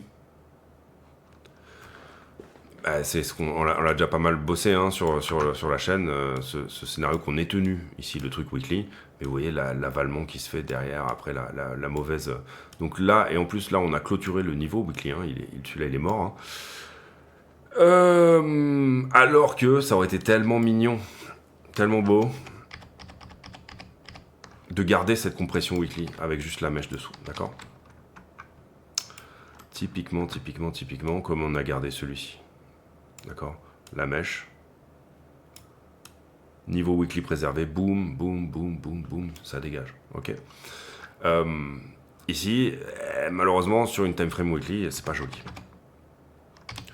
Et bah du coup, ça paraît évident que même si on va essayer un truc, mais je pense pas que ça va être très...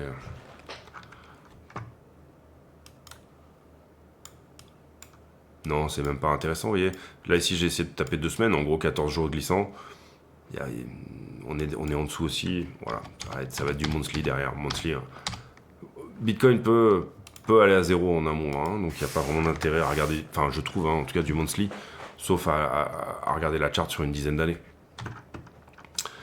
Voilà les amis, je pense que c'est une des vidéos les plus longues de la chaîne. Il y a eu un gros décryptage de JJ, hein, le gros décryptage de Powell, donc du coup bon voilà, c'est normal que ça soit relativement long là-dessus, parce que je trouve que c'est le détail, c'est le diable est dans les détails, hein, comme on dit souvent, et que voilà. Mon scénario privilégié à ce stade, est-ce que je considère, hein, et c'est ça la question, qu'on va tenir ce niveau-là et qu'on va tenir la zone pivot et qu'on va pousser au travers? J'ai envie de dire que la liquidité va pas des masses dans ce sens-là. Donc si on le fait, il va falloir que la session américaine qui commence dans pas très longtemps soit bonne. D'ailleurs, on va regarder les futurs sur S&P qui ont été jusque-là, depuis hier soir, haussiers hier, et on a déjà ravalé tout ce qui s'était fait en termes de hausse sur les futurs. Je sais pas s'il y a une news là, dites-moi si vous savez qu'à 10h, il y a un truc qui est sorti. Parce que pour le coup, je trouve que c'est... Même sur Ethereum, on voit la correction. Ethereum perd en fait entre... Ah non, c'est plutôt cette nuit sur Ether. Entre 2h du matin et 10h, il y a une bonne centaine de dollars qui est perdue. Dites-moi si vous avez... J'ai pas trouvé d'infos moi, hein. J'ai regardé sur un peu tout. J'ai pas trouvé d'infos.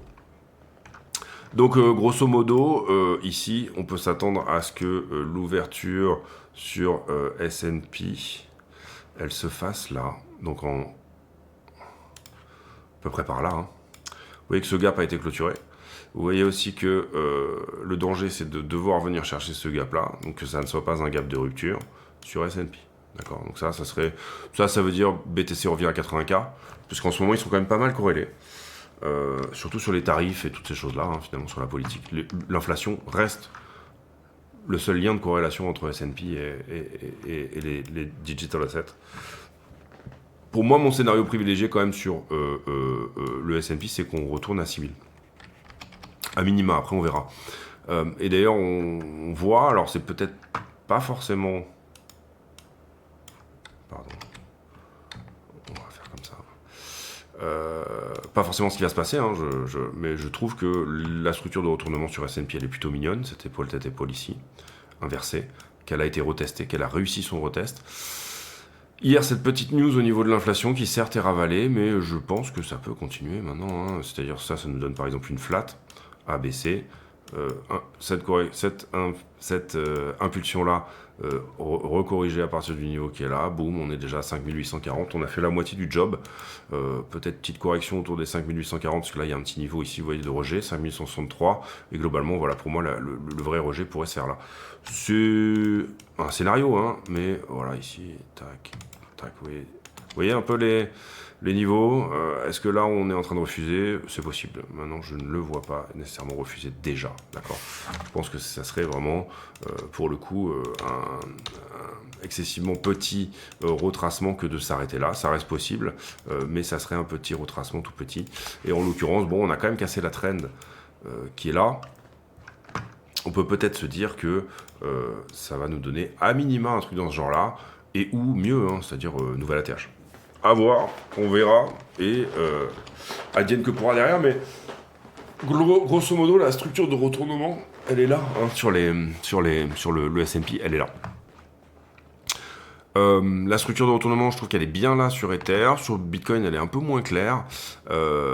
Donc voilà, on espère que ça va continuer d'une certaine manière, dans le bon sens. Mais c'est très propre au niveau des endroits où on avait dit que ça pouvait se calmer, au niveau des endroits où on avait dit attention, etc. Je trouve que c'est relativement propre à tous les niveaux, que ce soit sur Bitcoin ou sur Ethereum. Powell, bah, ma conclusion, c'est qu'il sait pas trop où il va, notre ami, malheureusement pour lui. Et ma conclusion, c'est que ce ralentissement du QT est un aveu de faiblesse, mais qu'il a réussi à sauver un peu les meubles en essayant de poter en touche, mais que le marché n'est pas dupe. Également, toutes les projections de la Fed, vous pouvez les prendre, les mettre à la poubelle. Par contre, elles vous disent ce que la Fed veut que vous entendiez.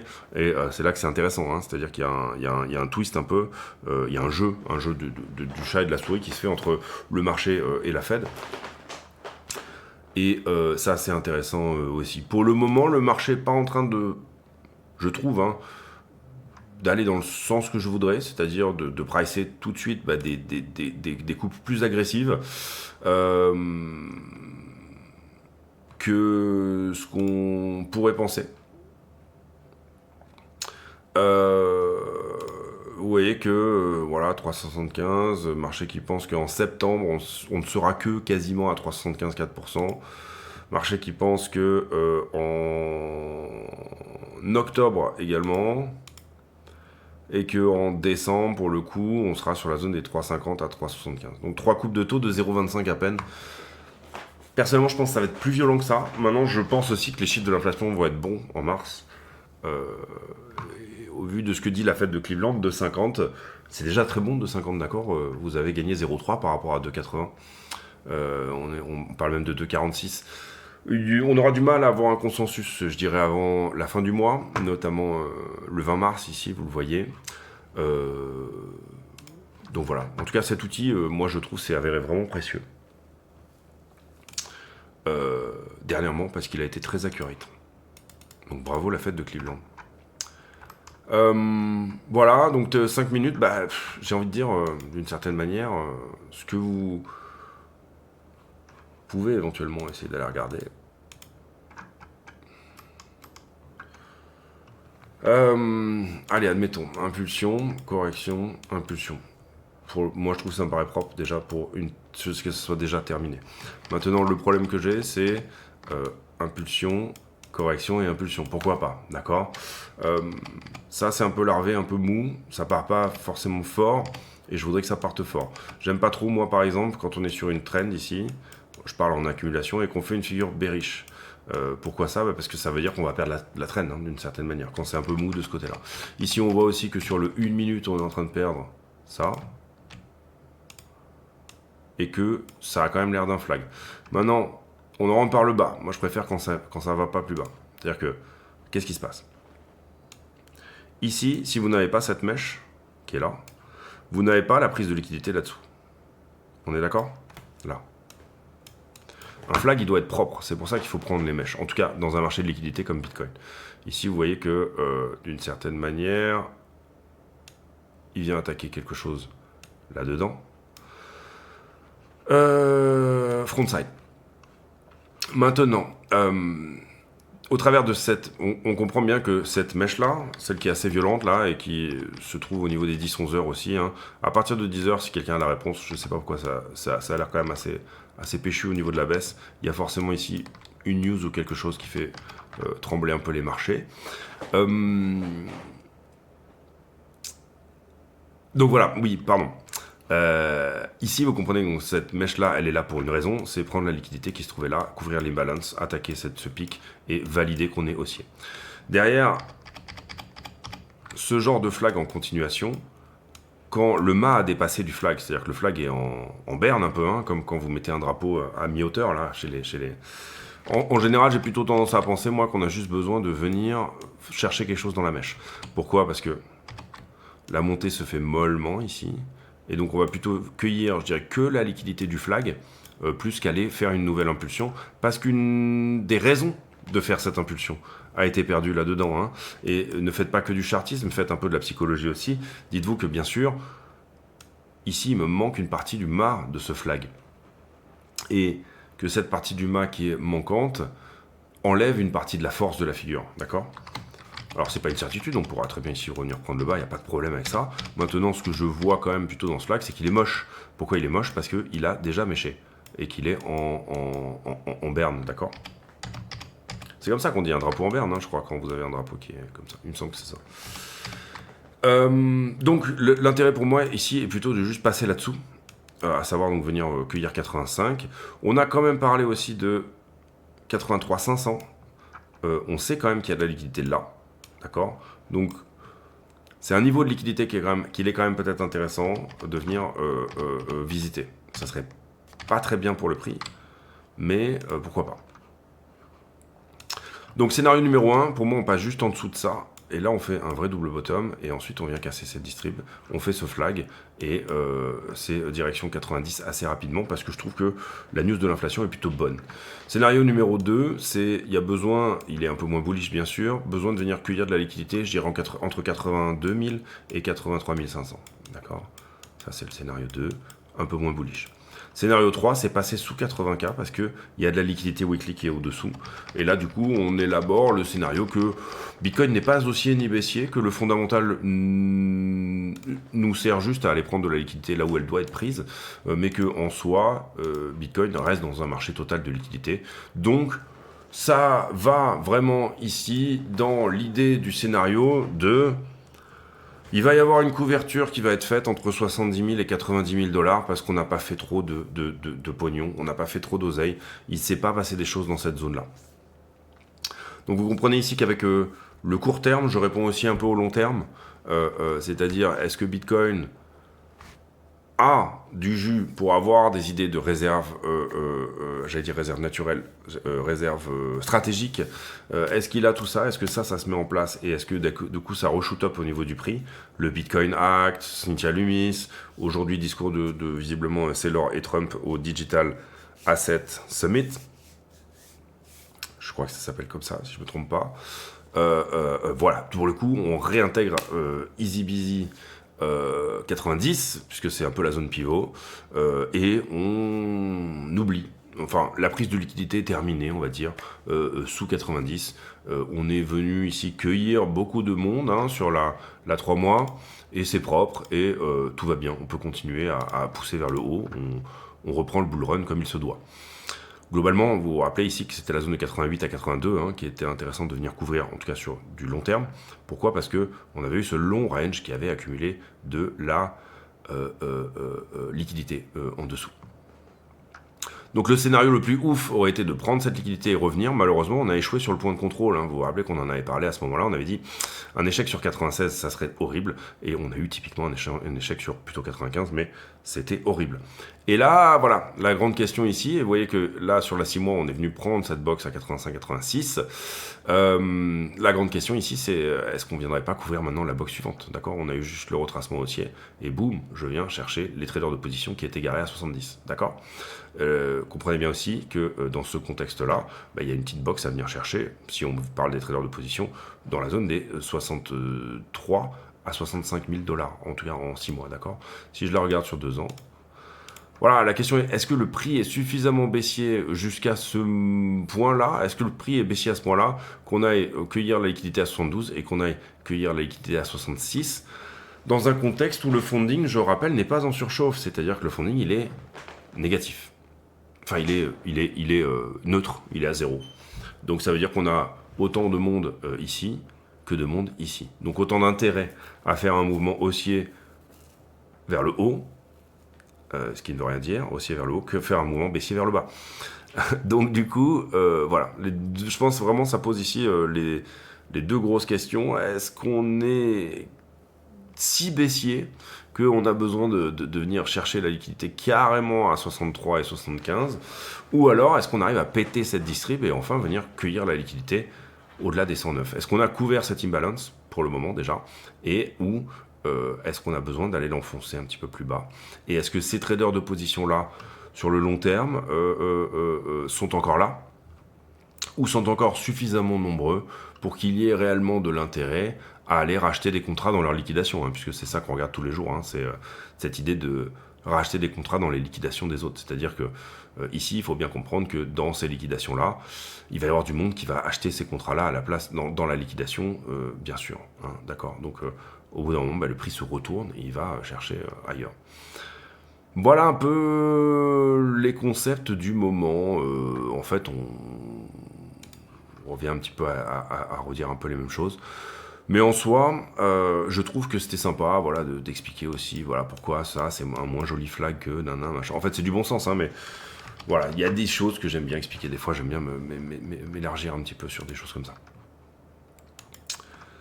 Donc, vous avez mes trois scénarios privilégiés. Le premier, plutôt 90-92. Le deuxième est plutôt 83,5 avant tout ça. Le troisième est plutôt 80 avant tout ça. Et le quatrième est c'est terminé, on dégage vers le bas et on va chercher tout ce qui se passe au niveau des 70, d'accord. Donc je reste plutôt bull. Maintenant, vous comprenez que depuis qu'on a rejeté sur les 96, j'intègre totalement cette idée qu'on peut désormais, malheureusement, se garer entre 70 et 90. Et donc, du coup, je fais en fonction au niveau de mon trade management aussi, hein, d'accord. C'est-à-dire que là, en l'occurrence, voilà, les positions que je prends, elles sont rendues plus timides par toutes ces choses-là. Voilà, voilà, on espère ici que Ethereum va casser sa petite distrib et qu'il ne va pas nous rajouter une impulsion à la suite de ça, ce qui nous ramènerait en gros à 1950. Sur Ether, s'il tient 1950, je suis extrêmement bull. Maintenant, je peux me tromper, et par contre, vous voyez qu'il recommence, je trouve en tout cas, à prendre une petite forme de normalité un petit peu sur sa manière de réagir, etc. Donc ça, c'est plutôt cool. On se retrouve demain pour une nouvelle vidéo. J'ai pour habitude, en fin de vidéo, de poser une question à la con, une question qui n'a rien à voir avec le prix du Bitcoin, mais qui nous permet de converser de choses et d'autres. Et en l'occurrence, la question du jour. Tiens, on va parler des taux, du coup. Qu'est-ce que vous voyez personnellement? Est-ce que vous pensez qu'on va revenir à 2% d'inflation d'ici juillet, d'ici novembre, d'ici je ne sais quoi? Et est-ce que vous pensez que du coup Powell va pouvoir bien sûr modifier ses taux suffisamment rapidement, compte tenu bien sûr de tous les problèmes que ça peut poser, à savoir la dette, voilà, enfin toutes les choses que ça peut poser par ailleurs. On se retrouve demain pour une nouvelle vidéo. D'ici là, portez-vous bien. J'espère que celle-ci vous aura plu. Et voilà, à demain. Ciao.